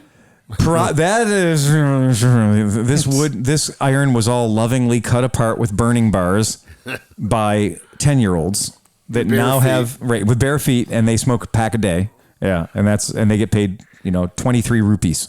But that extra rupee. My problem with the Royal Enfield Himalaya is Indians. I would have to be blind to ride it. Say Indians. It doesn't hold the same water. It doesn't. No, it doesn't. No, it doesn't roll. It doesn't work. You mean? Thank you. Come again? Oh no. Is it shamans? Yes. So, but yeah, that's just I'm not getting on that wagon. I'm not getting on that train. Hello, my name is Dave. How can I help you with your Royal Enfield? Demonetized. All right. So, and there you go. But that I give credit where credit's due. The 411 Scram. Scramjet. We have a friend named Chuck Schramm, who we probably call Chuck Scram now. We have fun with that. For me here at the shop, big giant news here. We're probably going to sign with Sim. Yay. Yeah, I think it's going to happen. Yes. Free Sims for the podcasters. Yeah, we're signing with Sim because I'm buying a Wolf 300 right off the get-go. Yeah, that thing looks fucking good, man. Yeah. It looks really good. Sim build-off? I like that. I like that idea. That's a great idea. Everybody has to build your own Simba. So I'm in. I'm down to even. Look, I'm in now. We have had things at the shop here for the past couple of weeks have been fucking chaotic. And we have people calling every single day being the phrase, but what do you have there now? Mm-hmm. That's the phrase that pays. It's not, can you sell me a ... It's what do you have there now? Well, and here's the weird part. That's funny that you mentioned that because because of his sim, I started looking him up, and then I saw that 300, and I was like, fuck, that's a cool looking bike. It's a cool looking bike. So then you look up dealers, and there is one in Ohio that I'm sure you've looked it up, and I'm not going to mention their name. But they did not know that they're actually a dealer. Like when you call they had no idea they were a dealer. Like, oh, no, we don't carry those, do we? Hey, Jim, do we have? No, we don't have those. They have no idea. Yeah, so, they have no idea. Well, luckily, I'm the Sim warehouse in the area. Exactly. The fulfillment center. Legitimately the fulfillment center. Yeah. So, but I got in touch with them today, and so we're gonna do something. But the reason for the statement is this: my Vespa order, and I'm not gonna go into great detail about how what strange exotic sexual positions you have to get into to be a Vespa dealer. Like, how much of your own flesh How much of you can you suck? Like, that's my statement. Well, if I could do it more, I wouldn't be here. No, the answer is right. The answer is, if you think that, if you're good at bending over and grabbing your ankles, really good at it, really super good at it, and then after you do it, somebody who has no idea how to run your business tells you you're not doing it good enough. And keep doing it, keep doing it, and do it better. And now we're gonna raise the price and cut your profit margin. So you're the Ron Jeremy of motorcycle sales. Yeah, well, there you go. Yeah. But the deal is, and I'll make this very clear.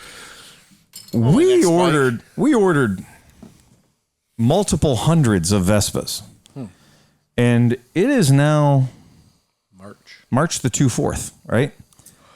And we didn't get a January order. Wait, isn't today the day that it at 2 brew day? Like, isn't March? It's the Ides of March. Ides of March, yeah. We did not get a February order. We did not get a March order. And despite having over 50 some bikes ordered, we have gotten 4. Oh, nice. Squatouche. 4. Were they all 50cc? And here's the thing: is like we got a problem. Yeah. Because the weather's getting nice. Yeah. And if everybody who prepaid me for a bike comes to pick up their bikes, we're going to be able to play handball out there. It's going to be ridiculous in the showroom because we have had no support. We've had no inventory. And yet I've got people telling me that if I don't retail out a certain number of bikes, we're going to lose the only part of being a Vespa dealer that makes it profitable to be a Vespa dealer, and that's called our bonus. And I said, well, I can't retail out these bikes if they're not fucking here. And what did they say? What did they say with logic like that? They say, yeah, it's tough. Something about your hat? Yeah, it's tough. We're all having a tough time here. I'm like, okay, well then take away that part of the program that says that we have to retail out bikes that don't exist. Right. Maybe ease up on that one a little bit. Yeah. They're like, yeah, it sounds like a you problem. It's exactly it. Yeah. And I'm like, yeah. So wait, if I underperform by one thing, I don't get 5 payment channels I'm supposed to get. But if they don't perform by like the most important one thing in the world they have to do at all ever, the one thing that they have to do, I can't then say, okay, now you owe me a double bonus. Right. Because my life is so much harder when I have to listen to the person that when I sold the bike to the person, that person was a beautiful human being. We established an amazing relationship with the other. We had what they call rapport. And now you know what we have? Rapport. A mad customer. Now we have is 3 stars. Yeah. Right? Yeah. Now what we have... I'll give you that anyway. Yeah, exactly. Now what we're getting is we get a guy that's like, I've called you 26 times. Why isn't my bike there? And I'm that'd like... be 2 stars. And I'm like, okay, I'm going to start giving away my dealer rep's home phone number. Yeah. Because if I got to listen to 29 phone calls a day of angry people that think I'm a fucking fuck nugget, well, I'm not... I mean, I'm a fuck nugget, but I'm not the fuck nugget. Right. I'm not the fuck nugget why you don't have your bike. Right. So, shit rolls downhill, but man. Well, that's what we see all day long at work. Yeah, because shit rolls downhill. Yeah, but also, John's calling the Honda dealer right now asking where his DAX is. Oh, I know. He's one of those guys. I know you're not. Burn. Where's my DAX? Right. It's supposed to be here in August. Well, what's funny now is people are calling in. They're like, I was in your showroom the other day, and I know I ordered a green one, but I was in your showroom, and I saw a white one. I'll take the white one. I'm like, no, the white one you saw has the word sold on it. And so I'm not letting that one leave my building until there's another one to come in and take its place because I got to have bikes you can see. Remember that white one you saw the other day? If it wasn't there, you wouldn't have been able to see it. Yeah. Right. And there's this whole thing about we do have to have some inventory on the floor for people to sit on because we still haven't invented a perfect system where people can get the ethereal sensory experience of buying motorcycles without any bikes over their Warby Parker. No, we don't. Yeah. Right. Yeah. We'll send you 5 you bikes. Just do the Chinese model where they just go, order it, it gets delivered direct to their house, they can put it together, and you make all the money. Oh, that's a great idea. That's a great idea. So this started out with the phone call of people saying, "What do you have on your floor that I can buy?" So so finish that story. I mean, it's brutal. It's brutal. I can sell you a Kymco Super 8. It's got a carburetor. You know, I can sell you one of those. It's made in China. I can sell you a Kymco Like 150.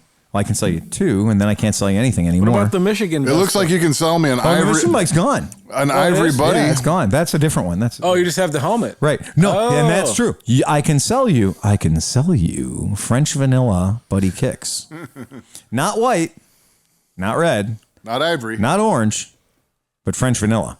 Because when we got the word that some of them were coming in, I ordered an irresponsible amount of them so that we would have them. So right now, yes, if somebody comes in, now I want to tell you guys, let's have this fun idea. We're going to have this experiment where there's going to be a woman out in the parking lot with her husband, and she's going to be going, "Oh my God, do you see that bike out there? That bike is gorgeous.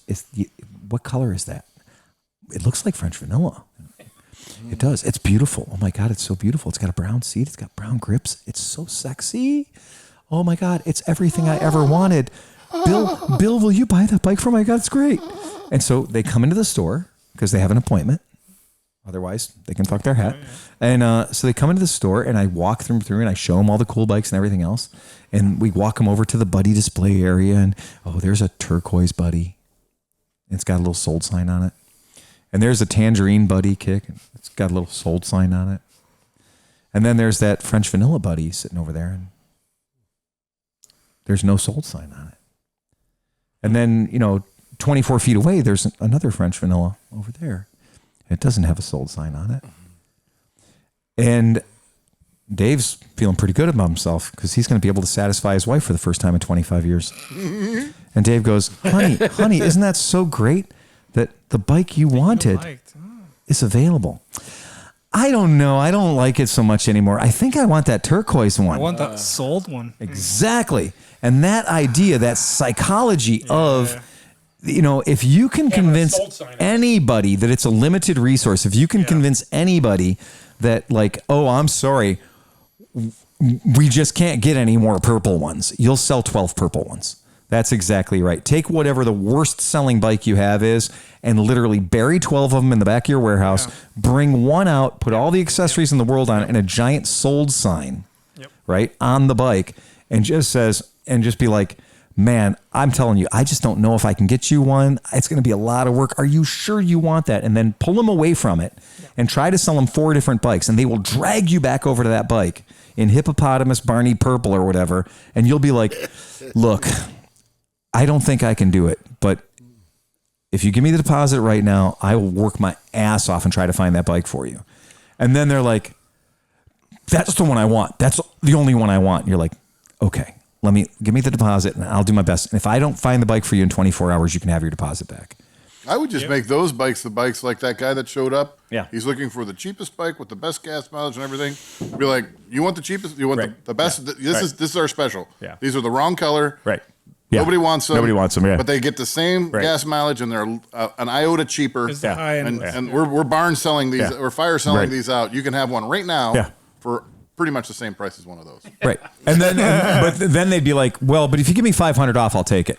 And that's the weird thing is you've got we're not doing that.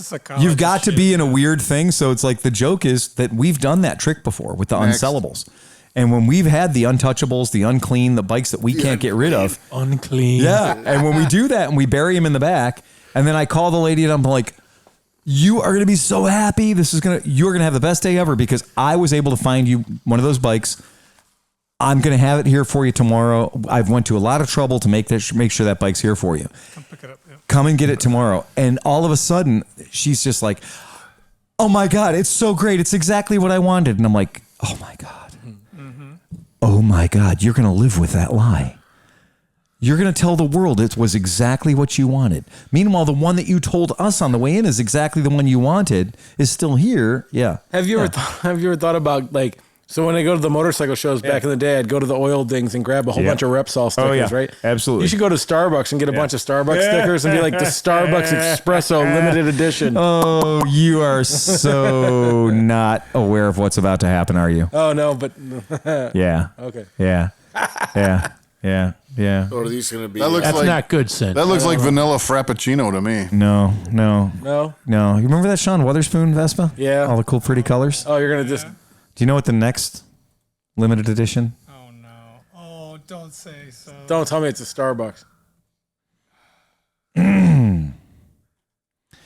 Well... What douche nozzle is this? Yeah. Oh, no. Yeah. Oh, Wow. Yeah. No. Yeah. Is it going to come with... Dropping in 2022? Yeah. It's actually behind schedule. We were supposed to know what this bike was in February. I hope they're only available in Canada. And to give you an idea, I had to pre-order these. Okay? I had to pre-order them. Not knowing what they were? Not having any idea what color they were going to be or anything. And that's what we're talking about, like that Vespa thing. Is like, so 2 months ago, I had to pre-order these limited edition Justin Bieber Vespas. And we straight up do not know what color they're going to be. We don't know how expensive they're going to be. We don't know anything other than they're going to be Justin Bieber Vespas. Yep. That horn better be awesome. Like, baby. It's going to have a stretched out horn. The fact that you know any tunes is just... I had a bunch of daughters, dude. Yeah, exactly. That's true. Exactly. So yeah, this was supposed to be launched. It said right there, a unique project to be unveiled in February 2022. And is it still February, boys? That's right around the corner. It is, right? It is. Yeah, not even with daylight savings time is it still February. Well, it was leap year this year, right? That's true. That's February 29th all year long. All year long. So, but I did think that was hilarious that you're talking about like doing a Starbucks edition. Yeah, well. Oh, no, my friend. No. They've gone plaid. That would make too much sense. Yeah. Yeah, I know. Yeah. I would consider this to be like, I predicted that nobody would be interested in this bike at all. I predicted that not one person would give a fuck. I predicted that nobody would care. I was wrong. Yeah, look at Machine Gun Kelly. You know, I thought you were going to say like there's going to be like a Banksy version of the Vespa. Oh, yeah, something something interesting. Yeah, exactly. A little different. So you're wrong because people have been calling you about it, or it's all? I'm pretty sure it's all the same person, or believers. Or proxies. A believer. They're all believers. Oh, no. They're all believers. Yeah. So you're a fucking believer. But here's the problem: is if you type in Justin Bieber Vespa into the interwebs, what you see is Justin Bieber rocking a Weatherspoon, rocking a Sean Weatherspoon, and so the problem is that all of the people think that the Justin Bieber Vespa is going to be a Weatherspoon. But Justin Bieber and Weatherspoon are friends. That's fine. And that all exists and that's great in the world. But Sean Weatherspoon just did the Sean Weatherspoon. I can assure you, and the Weatherspoon's over, I can assure you that the Bieber is not going to be a Weatherspoon. Because they're just going to make the front fender yellow and the rear fender green. Yeah. I mean, it'll be the Sean Bieber one. Yeah. Whatever his name is. Yeah. Well, I thought he was a pitcher for the Indians. I think Justin Bieber. Justin Bieber. Yeah. I don't know. All the Biebers are the same to me. Yeah. You seen one Bieber? You seen them all? But once you get past the smell, you've got it licked. So, the only thing I think that could be more offensive, than actually the Fred Durst Vespa. John McElfresh. They're on tour again. That's why I brought it up. Are they? Oh yeah. Oh man, We Still Suck It's got tour. a bourbon It straw. comes with a red baseball cap. Yeah. I really do think. I mean, as much as it's just fucking crazy, but I I think that the Justin Bieber Vespa is going to just be a white Vespa with his signature on the side. Oh. And again, Wow. I can only tell you this because Vespa has not released not a single spy footage of, there's not a picture of this bike anywhere. This is a closely guarded secret. In my opinion, it's a closely guarded secret because it hasn't been made yet. Right? It hasn't gotten through production. We're having enough trouble getting bikes that people paid for, let alone fantasy Justin Bieber shits. But here's the thing that's fucking crazy is in their parts catalog, they have the lid. So the lid is just a white, standard white helmet, but it has a sticker of the JB signature, stylized signature on it. So it's just a white helmet. It just happens to have a JB on the side of it. You guys are seeing it right there, right? Yeah. And that's all it fucking is, folks. I don't so it think, makes sense that that's probably going to be the same. I think it's just going to be a white Primavera. It's going to have a cross on it, though, because he's super Jesus-y now. Could be, right? But the one thing that is absolutely true is that helmet in white without the JB sticker on it is $306 for a 3/4 helmet. But with the JB on the side, it costs $68 more. So his sticker with the JB on it literally raises the price of the bike 20%. Yeah, so 30%. Just buy the fucking sticker. Yeah, right on. Yeah, well, that's actually, it's a lot more than that. It's a lot more than that. But yeah, $68 to have a JB on the side. So I'm pretty sure the bike we're going to get is going to be a white Primavera with a JB on the side. So why don't you just put a JB on the side of those? The buddies, the kicks. No, dude, again, for those, you got to get the guy that did that. Fuck.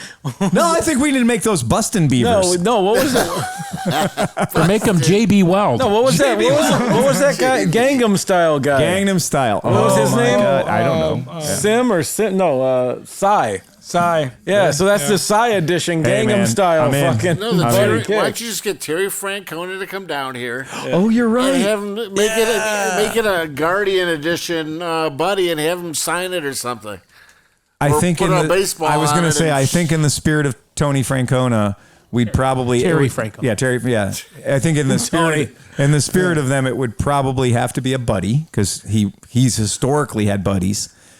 He's got a bobblehead of him on a buddy. And if I don't quote it, I know nothing about sports. I'm sure it's painfully obvious, but it would have to be a buddy. And I also kind of think it might actually, technically, it might just have to have an Indians logo on it because all the bobbleheads and shit that they did were all Indian stuff. Guardians Logo. Oh, geez. Yeah. Guardians. Yeah. Okay. I mean, look, that everyone's allowed to have their take on it. That's cool. Yeah. I get it. Yeah. I get it. It's just, Guardians. Okay. It's a bunch of it's a bunch of millionaires playing a child's game. 162 times a year. Yeah. People watching the same thing. People have a great time. Apparently, it's great when kids do it. Apparently, it's billions of dollars better when adults do it. Yeah. You can go watch kids play it for free. There's more cursing, I'm sure. I've heard the hot dogs are cheaper. It's all fucking boring. That's all there's to it, man. Well, I've been to a baseball game once in my life, and I was shocked at how many things happened that weren't baseball. So there's all these things happening all the time, like an entertainment center that's like having pictures of people making out and stuff, and they're having all these events Hot like dog and ketchup versus mustard and yeah, it's crazy, and they're throwing things to it's like gladiator days. It's crazy how much energy goes into doing something other than the actual sport that's happening. I can't imagine what cricket is like. Right. Yeah. I like the fact that you have to have a break in the middle just to like say like, hey, the shit ain't over yet. Sorry. Oh, you mean the 7th inning stretch? Yeah. I thought that was the beer frame. I like the LFL. I still want a threesome with What's an LFL? Lingerie Football League. ketchup, mustard, and onion. That shit is awesome. Yep. That's what I want to see. So let me tell you a baseball story. Please do. So when our oldest son was about 3 years old, Mrs. Smith and I took him down to the baseball game, and of course we were seated there for no longer than one inning, and she has to go to the gift shop, right? So she comes back from the gift shop, and she's got all sorts of shit, but what she does have is one of those 20-inch wooden bats. That she gives to my 3-year-old. Oh, that's not good. Who starts swinging around. I go, Jesus Christ, what are you doing? Give me that thing, goddamn. Yeah, I mean, he almost clunked come about on. 3 people around him. I said to Mrs. Smith, I said, what are you doing bringing a fucking bat back here and giving it to a 3-year-old? Why don't you get him a big foam finger, bitch? Whoa. All right. Why would you give a child a 3-foot-long baseball bat? Yeah. That's mental. Yeah. She went to the rodeo and brought back a gun. Bitch. That wasn't a Mrs. Smith. When I was a child, there was one particular day at the tribe at the stadium where they had bat day. Yeah. And I remember like it was the highlight of my fucking year to go to get my Dwayne Kuiper baseball bat. Yeah. So I got my Dwayne Kuiper baseball bat. And would you imagine that day that there were like 1,800 windows broken out in the parking lot of the municipal stadium because people got free baseball bats. Mm-hmm. Go figure. And 10-cent beer night was a problem. You got your Dwayne Kuiper? Well, no, I got my Adirondack. That's right. Exactly. Yeah, I got my Dwayne brother has Kuiper, mine. I remember Dwayne I'm just Kuiper. saying that gives you also gives you Remember an idea Albert how Bell or fucking something? old I am. I had like an Albert Bell signed something. I had known shit about sports, but I remember my dad was like, "Don't get rid of that. That's important." I got my Max Elvis. You mean Joey So Bell? that goes back before you guys were Albert born. Bell. Yeah, Albert imagine. Bell was a fucking Indian, man. I'm Joey telling you. Bell. Okay, guys, you guys ready for an actual motorcycle thing? Oh yeah. Okay. So there's been great fucking leaps and bounds happening in a part of motorcycles that most people never even get to look at. So Do they last longer than 2 years now? yeah, well, and other shit too. That's got to be heavy. Hold on. So we all know about lithium batteries, okay? But what we may not have been paying attention to is people are like, well, there's lithium ion, and there's lithium iron, and there's lithium polymer phosphate and different stuff. So it turns out that these things, you know, and for fun, you know, we'll pass it around. And yeah, so what's important? I guess the thing that we should be right. It's crazy. Yeah. It weighs Where's about the as rest much of as it? That's a display. Just No, so you it know. is not. No, it's not. It is not. So yeah. Does that just have a capacitor inside it? Nope. That's a lithium battery. It hasn't been filled with any electricity, though. Right, exactly. It has not been filled with any electricity yet. Yeah, it's all filled It's fully up. charged. So not only is it got a thing on it, you press the button and it tells you the health of the battery. And they're purple. Yeah. Because purple's cool, all right? I like purple. And it's got multiple ports of electrocity. Right. Okay. So That means you can run So two is it- bikes at one time. Put it in nice. between. No, but they don't So is have it- to have a is it, specific battery. Is it lipo or It's LiPo 4. lipo? Yeah, it's LiPo 4. So it's a LiPo 4 battery. I thought it was Life-E. Here, I think, yeah, it's right on the side. It's a LiFePO, isn't it? Oh, LifeEpo. LiFePO, right? I think so. It's a lithium. It's LiFe. It's LiFe, right? Lithium, ferrous, something, Yep. whatever. Yeah. But anyway, that's what it is. oh, okay. Yeah. That's some crazy shit. So So- some new stuff, yeah. Right. Hold on. Now, Does it have screws on the bottom? so here's the thing. Here's what's kooky Gotta about take it. it apart. We have to. Okay. The cost? Well, yeah.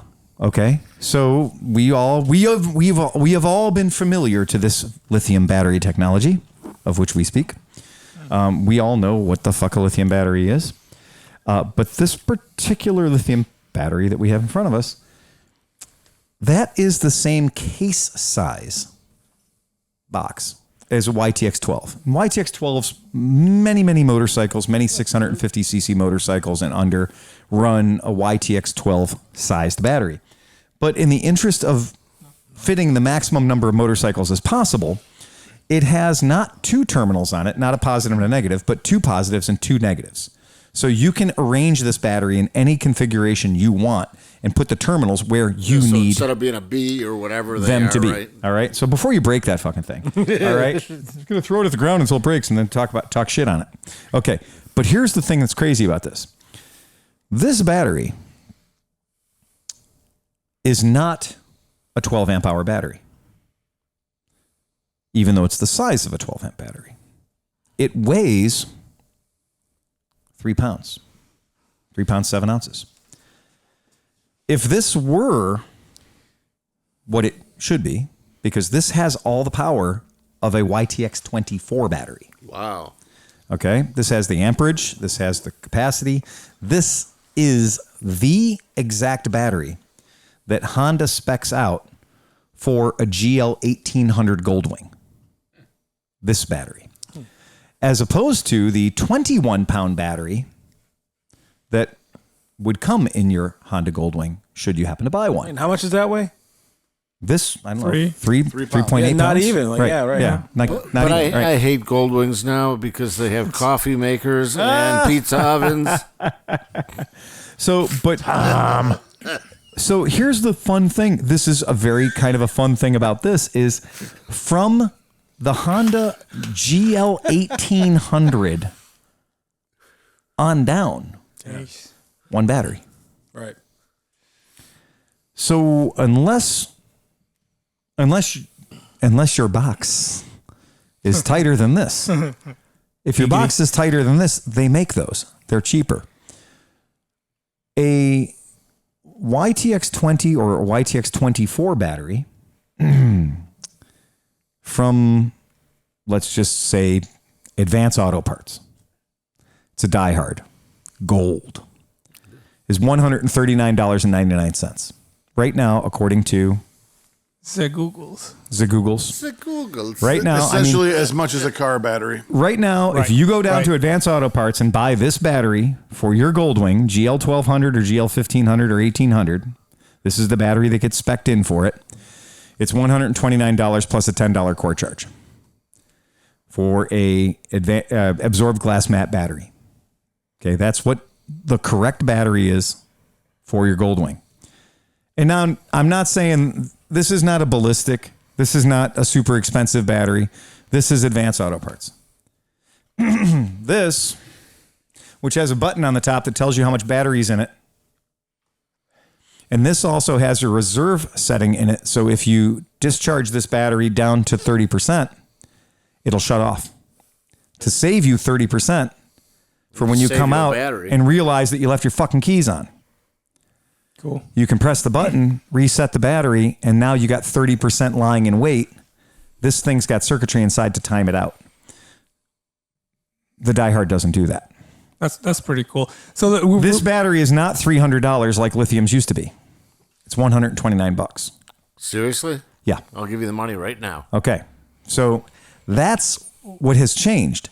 When we talked about lithium batteries on this podcast 3 years ago, I didn't have one of these in my hands because they were too fucking expensive. Yeah. I wasn't going to bring one in just so I could pass it around. And people won't realize how light that fucking thing is until you pick it up. It's crazy light. Yeah. It feels like it's a display battery. Yeah. Like I thought it's it empty. was. I thought you were joking. Right. And You think it's like it's an empty thing, right? So I tested it, and interesting fun fact: this battery that I'm holding in my hands did start a dead cold 2.9 liter turbo diesel Mazda Bongo. Nice. Not two batteries, 24 volts. No, one battery. This one battery has the amperage to start not a Goldwing 1800, but it will start a 2.9 liter turbo diesel on a chilly day. What you are holding in your hand is essentially a NOCO battery pack. This is all the battery pack you'll ever those need. little hand, like just like those. If things. you've got this and a good set of jumper cables, you got every NOCO battery pack beat. So does that have a battery control module so that it'll charge okay on your... No, well, that's So glad you asked. That's what I was gonna get at because we were talking about earlier about the lipo that we used to use. You got your glasses on. For, Read it. And now shit. this is what I'm happy about. Thank fucking God. Somebody finally took the time to print something where it should be, not in the owner's manual, on the fucking article itself. If you're not sure how to charge a lithium battery, read the top of the battery. Before you go hooking this thing to electricity, it literally tells you on top of the battery what you should and should not do. Yeah. And it's not hard, but it specifically states... Yeah, do not charge to the battery to exceed 15 volts. Right. And do not charge the battery with a charger with automatic desulfation. Yeah. Right. Functionality. Right. Yep. And that's because we all know that there's a risk. Our friend Terry Hirschner likes to say the risk of a thermal event. Well, and it's good that it's not like the Lupos that you have to have the balancing leads. Right. other set of wires for control, pretty much for controlling how you're going to charge it. No, this is just the two terminals. So you can't use. So you're not going to be able to. You know that blue charger you sold me, that real good one. Yep. You can't use that because if that thing runs way down, right, it goes into that save my battery mode, and it goes up to 23 volts. Exactly. But those, can't you configure those to not do that? No. It doesn't have a mode. It's just the way it's okay. But a flow charger still works, right? Here's what I got to tell you. Okay. No, you don't want a float charge. You can just have one moment of sanity. Don't use your 1987 battery charger with the picture of a Buick on it to charge that, okay? Because if that automatic battery charger has a desulfite circuit built into it, Steve's exactly right. It's going to throw 20 volts at that thing, and all the smoke's going to come out. Yep. And your garage, you're probably going to get a new garage, okay? Ooh. But here's the thing that you should be aware of, is that Optimate and battery tender, the two. Thanks, John's totally stealing my battery right now. I have no idea what you're talking about.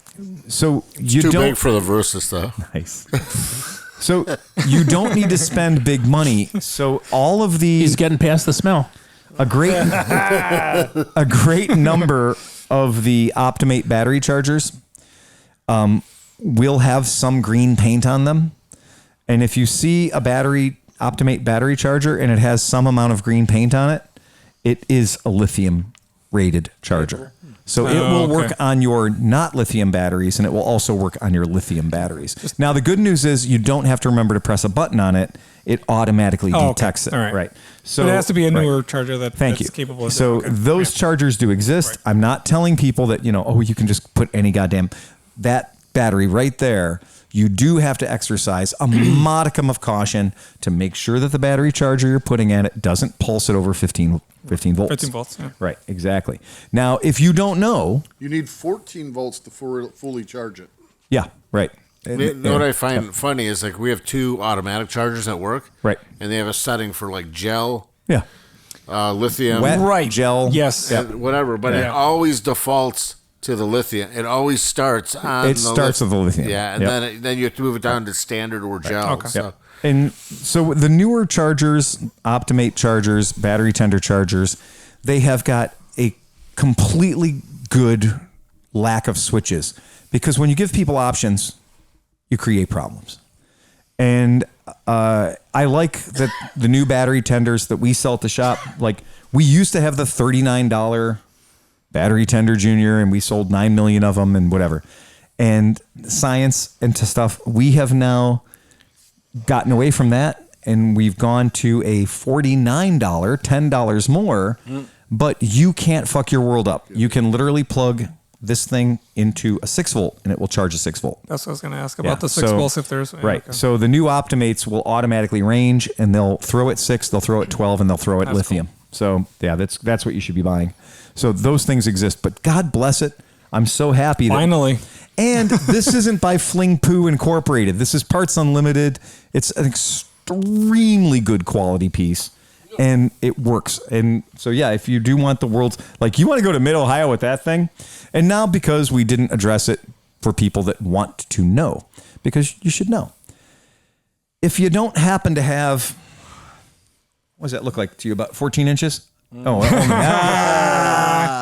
That's about six inches by about 3 inches, right? Six or 7 by 3 inches. So if you have a box that's snugger than that, giggity. I was going to bring the other ones out, but I didn't.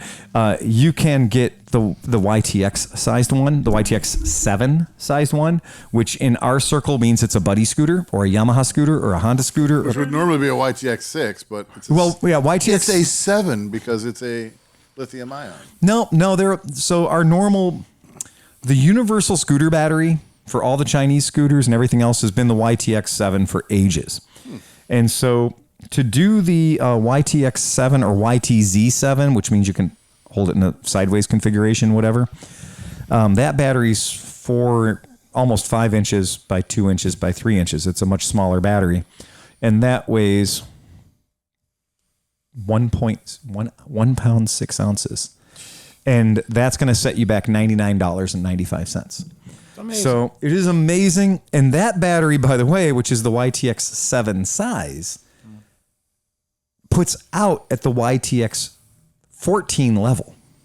So it's the size to fit in a YTX 7 shaped hole, but it puts out the power of a YTX 14. So a cranky buddy at Mid-Ohio is no problem. Not a fucking problem at all. No, Not you a could just problem slide at all. that into your PC800 when that big chunking battery, you have to disassemble half the bike to get the battery out. So, and I'm glad you brought that up, because what I use these for, getting the batteries for the Japanese domestic cars, they use what's called a Japan battery, and it's a particular size box, and the terminals are in a particular area.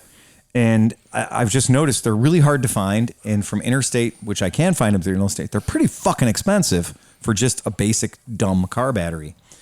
And what I've done is I've started using these now. So I can use that because that battery has no problem starting an 1100cc Nissan at all. I mean, it's fine. Plus, I can take it with me out of the car and put it in another car and start that car. And I can put it in the other car and start that car. Without dropping a nut. Without dropping a nut, exactly. And I can literally have it in my duffel bag and nobody knows it's there. So Except the TSA. very happy with that shit. So the price of getting into lithium is now dropped down to $89.95 at Parts Unlimited. Talk to your local motorcycle shop. They exist. They're not hard to find. So I have multiple sizes. Do they do 6 volts? They've got... Can you put that in my new sim, please? Yeah, right. I was wrong, guys. I told you that battery was 3 pounds. Don't ever pull that finger. What have we told you before? That battery's Never learned the lesson. 2 pounds. 2 Yeah, it pounds. weighs 2 pounds. nothing. That's It 2 weighs pounds. Yeah, that's nothing, just- man. So that's 2 pounds. So yay, 2 pounds. But anywho, if you're into such things, you want a lithium battery. They're not as dangerous as they used to be. We have one in the back that we have had. We pulled it out of the box and it was at 12 volts. And we've been using it to jumpstart bikes and stuff. Like, it's just the shop battery. Nothing. Yeah. And we tested it. We've never put it on a charger. It's like ever. 15 volts now. And it's at 12 volts. It's still at 12 volts. Damn. So it's like, these things don't care about shelf storage, apparently. They're fine. That's great. And Well, yeah, life, good for us. like anything with the FE in it. Yeah. So like compared to LiPo, and I know this is Life FE with a bunch of other shit too. Right. It's like It's light not- whatever. it's not a LiPo. But that FE is what gives it its ease of use and also longevity. So it's like it's much more resilient to like differences in voltage and stuff like that. They'll last a long fucking time. They're not good at huge bursts of energy at one time. Really? Because my diesel thinks otherwise. Well, no, but Because I tried jumping it on my NOCO battery box and my NOCO jumper, but I mean, it's much smaller. The NOCO, I hit it with the NOCO and the NOCO was like, beep, it instantly went into overrange mode and like shut itself off to protect itself. And I was like, okay, I understand. That was me asking a question and the NOCO said no. right.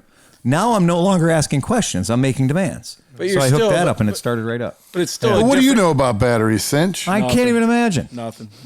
But so what you're saying though is compared to a traditional LiPo AGM battery, or something like that. Right. But like, you know, like obviously for us, like we used to use them for drones and stuff. Yeah. And like, so the light FE stuff was never really good as a power source for actually running the drone because, you know, like when you're punching out or you have a heavy payload or something and you're giving it a lot, it's really pulling a lot of high amperage and those batteries don't like that for an extended period of time.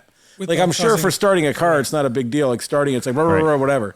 But like, you know, if you're punching out and doing it, it's a long thing. It really didn't like that at all. That's where LiPos do well, but they're also much more flambustible. Yeah, a lot more. I did look it up and they don't make a 6 volt. Okay. But I'm going to defer back to the thing we've always done here, which is if it's a 6 volt, we always go to Home Depot and we buy the $15 security lantern batteries. Until you go to 2 Home Depots and they don't have any of them fucking things. Really? Oh, nobody had them. Dude. Oh, man, I've usually done pretty good with it. Yeah. But I did look up the recipe for this and it's right here. So if you have any lithium cells, right, you can, whether it's, you know, a 1860 cell or whatever, 2 series, 1 parallel. Right. Yeah. So 2 series, 1 parallel. Yeah. Yeah. Yeah. Yeah, because they're 3.3 volts per cell. Yep. So if you need a 6, it'll come out to 7.2 something or whatever. Because they're saying for a 32700 cell, it's 2 series, 1 parallel. Yeah. And that's the cheap way to get the job done. Yeah. Yeah. You know what'd be neat is if they started selling the individual cells at different sizes so you could build your own battery packs to fit whatever you want. That doesn't sound like a What? Flammable problem. Well, no, I mean, what they need to do is just have a case like that Yeah. with doors. Yeah. Well, that's kind of what he's just- saying. And just load them in. Yeah. Custom they do it They in, like the D totally batteries. right. sell that. Yes, Trust I'm me, sure they do. Yeah. Oh yeah, you can get a battery case for any kind of Yep, configuration. absolutely. And then just load it. Just load it full of lithium. And I'm pretty sure if we take that apart, who knows It's what we'll probably find going to be inside there. right. I took a Two cell phone batteries. That's what we were looking at to try to see if we can see some screws or anything on the bottom to fuck it up. Oh, so Phil's going to get one of these things that might be Pouches. discombobulated. Yeah. Yeah, I took apart my Milwaukee one, and it's just three cells in there. The Yeah, 1876, like the little, like, the little green ones. Yeah. And it was $4 to replace the batteries, and Milwaukee wants $100 Yeah. for the battery pack, and it's $4 to replace And the if you get savvy with those things, you can find the really good Samsung cells that are like 3 times as good as the ones that most of Milwaukee and people use, and you'd be surprised how good your battery will fucking run on those other cells, man. It's crazy. 30% of this battery is air. Just plastic, yeah. So 30% of this thing is not even battery. 30% of it is basically a place. Oh, it's just to hold it into place. Yeah. So I'll pass it around, and Oh yeah. that's a 14 amp hour. Right? It does look like a lipo. so It does. It does look like a lipo. It's like a Hobby King lipo. Yeah, It's shoved completely. into a Yeah, It is fucking- completely a lipo, just put in that case. Little puffy, but with a yeah. little tiny circuit board in it, and that one screwed the pooch. Nick, brought that in, and we kind of fucked around with it. See, it does have the So balancing that's leads. got the It balancing does. leads. It does. Right. So but that, not to the because customer, that's though. 3 years old. So Oh, that's right, 3-year-old technology. And 3-year-old Shirai technology meant you couldn't charge it with anything but a Shirai charger, which meant you were on the hook for $100. Because I think that's a lipo. Yeah. It is a I lipo. think it is. Yeah, It so is. that's I not a guarantee light it fee. is. Yeah. Yeah, I guarantee it's a lipo. And It's that's gotta why be it's balance puffy, because charging. it's 3 years old and it's been a beat Yes, on and that's- whatever. Yeah. That's And not- we tried, and we plumpy. tried. We tried bringing that thing back to life. So we did everything to bring it back to life except for kill it. So it came looks swollen. It came to us pre-murdered, right? But the idea being that Sparky builds battery packs in the back for cafe racers and stuff like that, where he's just buying the cells, soldering them together, and puts the little controller on. You're good to go. Yeah. So you can build them yourself, but that's an idea. So that's now 3 or 4 year old technology. And that battery was Yeah, couple, but this couple one did $300. originally come with a balancing Balance. lead on. Yeah. I know. So yeah, but those new ones don't. So it's Exactly. not the same technology, but it's interesting But to see the that older shows versions you of it. an older version of something that you couldn't charge that No, with with anything other than but what it's supposed to. But you know what's bike. crazy? Yeah. So any of these lipo Right. batteries, even like the Yeah. straight lipo ones, Right. right? I had my car die when I was out flying drones a couple years ago, There you and go, I for had a people who little wanna see it. tiny 600 milliamp 6S pack, 6S, yeah. and That's that all you need. fucker started my car without any issues at all, man. Oh yeah, It just I can see It that. is Yeah. all you need. But that's what and- they do is just kick a lot of Yeah, current. yeah, yeah. And it really is, fast. and that's that idea. Is it's basically a capacitor. It's just going to dump it all real fast. Yeah. And God bless all of us, each and every one, because Finally, now we're there. Now we're price competitive. Now we're in a point where you can be like, okay, I can buy that. Yes, please, sure. Hit us with your emails. Tell us how you know that these don't work under 30 wrong degrees we are. Fahrenheit. Right. Tell us how, that thing's a piece of shit. I bought one of those and my bike wouldn't start unless I had the turn signals on for half an hour to warm it up.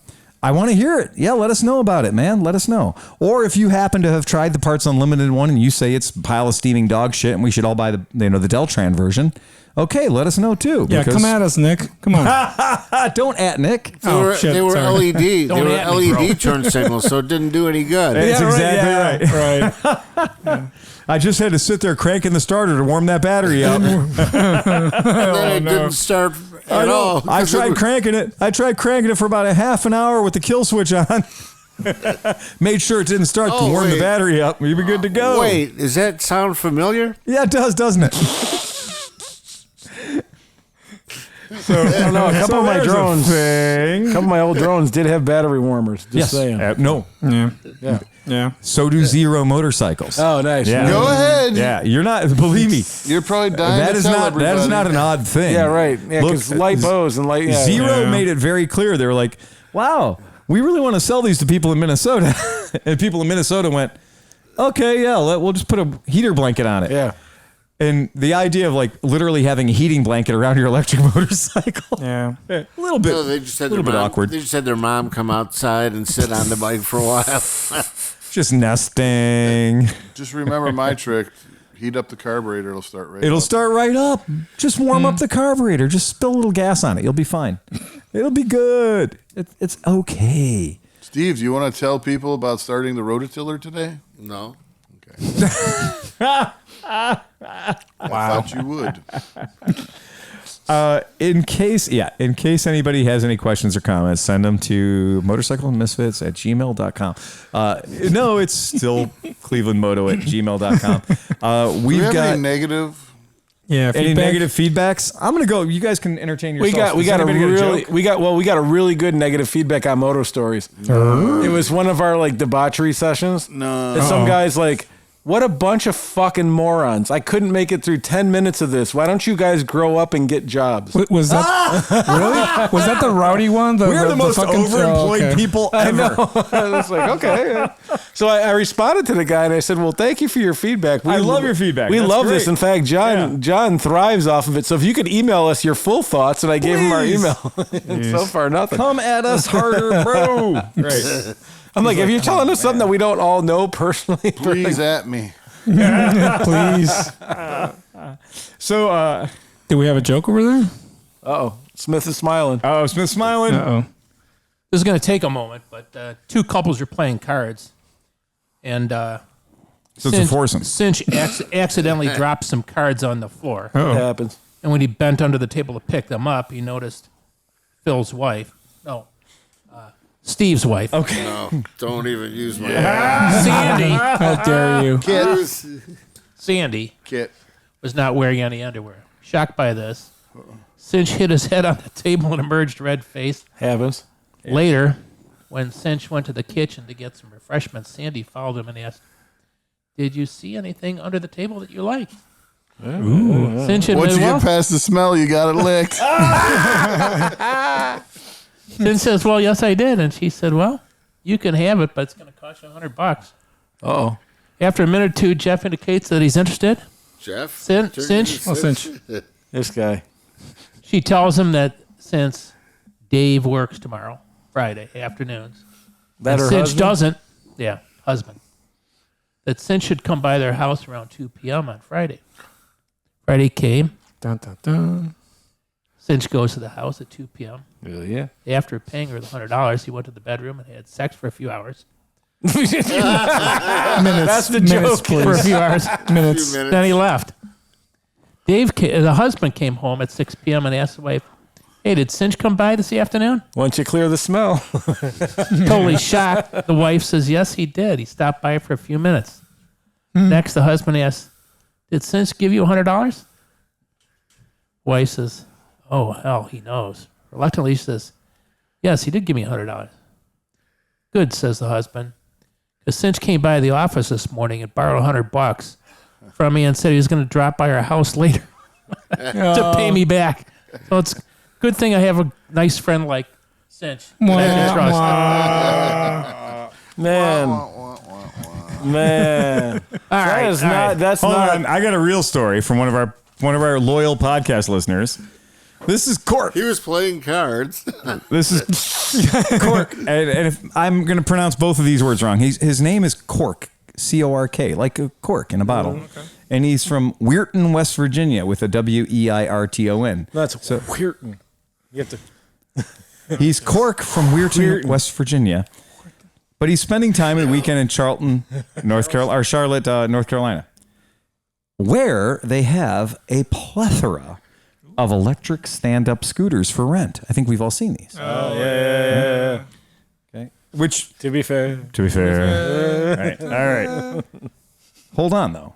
He said these scooters have a sensor which applies more torque when they sense the added resistance of going uphill. Oh. So, throttle position stays the same, but they give it a little more push because you're going up a hill. To maintain the speed, yeah. It's probably pretty smart. Yeah. He said, I found that out. But I also found out that they cannot discern the difference between uphill and wheelie. Oh, shit. The plot thickens. I like where this guy's going. Oh, I think the plot doth thicken or swells. Long story short, once you get the front wheel climbing, it will continue to climb. adding exponentially more power until you do one of three things. Eat shit or A, let off the throttle. yeah. B, apply the rear brake, Right. All right. Or which was non-functional on my particular steed. Or C, loop it into a nearby yard sale. I opted for choice B, the brake, all right. which led to choice C, due to the lack of brakes. Oh no. And in very short order, I might add, it's amazing how much bodily harm one can do to themselves at 16 miles per hour. Yeah, with no helmet and Signed, Blood on the Streets of Charlotte. Oh man. Oh, man. wow. He got properly fucked up. Yeah. So good for him embracing the smaller wheeled set. Though I'm telling you guys, these things are fucking dangerous. Yeah. Like, I've been riding motorcycles my whole goddamn life. And Dr. Waters and I came out of a bar at the top of Seattle, because Seattle's got a bottom part of Seattle and a top part of Seattle. And the bottom part of Seattle's really amazing, but there are a couple of bars on the upper part of Seattle that you'd like to go to, but they're in the upper part of Seattle. And we walked up to the upper part of Seattle to go to one of these bars. It's called Rum Bar, and it's fucking epic. It's right at the top of my list. But then when we left there, we weren't... Okay, so there are all these damn scooters everywhere. And we eventually configured our phones to to use them. Yeah. And we did. And then the idea is, I'm 200 pounds. Dr. Waters is 150 pounds. And so we figured if they're meant to hold one really, really big people, two normal-sized people shouldn't bother them too much. That's true. We both ride motorcycles. Pretty good. Like, we both been riding motorcycles for a really long time. I can tell you something. If you put two people on one of those Lime electric scooters and you're trying to go from the top part of Seattle to the bottom part of Seattle, it's a bag of wet cats, man. You got to really have a hard time hanging on to that thing because the steering head angle is about one. and It's standing up, perfectly it's- vertical. And we were both standing up. Yeah, that's And we crashed it about 14 times. And we eventually got to the point where she just said, Fuck it. "Oh, I'll walk." I'll walk." Yeah. And she did. Like most adventures, she got off at the right time. She always gets off at the right time. That's what she said. And good wife. But yeah, so I eventually got that thing back to our hotel in one piece. And but they're dangerous as fuck, man. Like, Yeah. Me and Amy went last year. We hardly ever get to do date nights, but we went to like what's the death metal place that serves vegan food, like the LBM or LBM. LBM, whatever. LBM. So we were there. You know what that's? It's a Spanish word for poo. Oh, is it? LBM. Oh, yeah. But so we were down in that area, and we saw a what do you call them when all the ladies are going for their bridal stuff, the bridal shower? Or Yeah, hen night. hen night. Yeah. And so they were about 4 bars into their hen night, and then they found the Lime scooters, and so we came out, and Amy was like, "Should we get going?" I'm like, "Let's just wait a second. I just want to see this." I would put that on my card. Yeah, it was amazing. There were girls on grounds. It was just destruction Why don't we everywhere. do that next time? So next time we're looking for something to do, we'll go and find one of those hen nights. Oh, and because just you can tell. Yeah. Oh, yeah. The dicks and everything. Well, yeah, because they're all wearing the things and they got the they all heel, have the dicks on their heads. and they all got the heels they only wear once in their lives. Yeah. So they're all wobbly. 7-inch heels on a bird scooter. It's fucking awesome. And then we could just line them up. So we'll go rent them from we'll other pay 'em. places. Oh, here, take and we'll mine. bring them Just out. drop them in front. Yeah. And we'll just prepay. Oh, it's worth it. I'm And then when telling a you. whole gaggle fuck of them comes out, we'll be like, Oh my God, we gotta Ladies. ride these. special tonight. Ladies' night special. yours. Free birds. Yeah. Birds. It's worth it. You like to give a girl a bird. Right. I'm as free as Yeah. a bird. And then we'll have the videographers all going by with the fuck yeah. tasteful drone shots and have that all ready to go. And then just let them go. It's so good, dude. Oh, it's going to be so much good. fun. YouTube content. Oh, it's Yeah. so good. Yeah. But again, I would never stop watching that. Oh yeah. No. Yeah. I'll watch a lady fall down. I mean, what do I got to lose? Nothing. It's going to be good. All right. Anybody got anything else? No. No, my fucking God. Well, that's it, folks. Thank you so much for listening to another fun-filled episode of the Cleveland Moto Podcast. Can we discuss this, though? This is 3 episodes in a row where there was actual content. This is getting wearisome. Okay, yeah. Okay, a couple of things was we did put a pot of coffee on. Yeah, So we kind of, like a little bit of that. Yeah. I see we've been going a little bit easier on the hard liquors. Yeah. It's all right. But yeah, we'll see what happens next week. Who knows what's going to go on next week? There's the vote in on whether we should be drinking or not. Yeah. I have not seen any results, by the way. So podcast listeners, get your shit together. See, this is what I'm talking about. You've heard good ones. You've heard bad ones. Chime in. Yep. Yeah. You got a bad phone number. Use it. I mean, should we do like a once a month Friday podcast? Oh, now we're scheduling drunken. Oh, bullshit. Oh, man, you can't schedule shenanigans. It's true. It's true. No. It's true. Says Mr. Sunday. That's a different kind of shenanigans, buddy. That is a different kind of shenanigans. Sunday fun day. Look, that is a different kind of shenanigans. That Well, is now everybody knows you clean your toilets on Sunday. yeah. No, it's this very special day. No, don't say it. Once you get past It's a very special. Once you get past the smell, you got it licks. And on that note,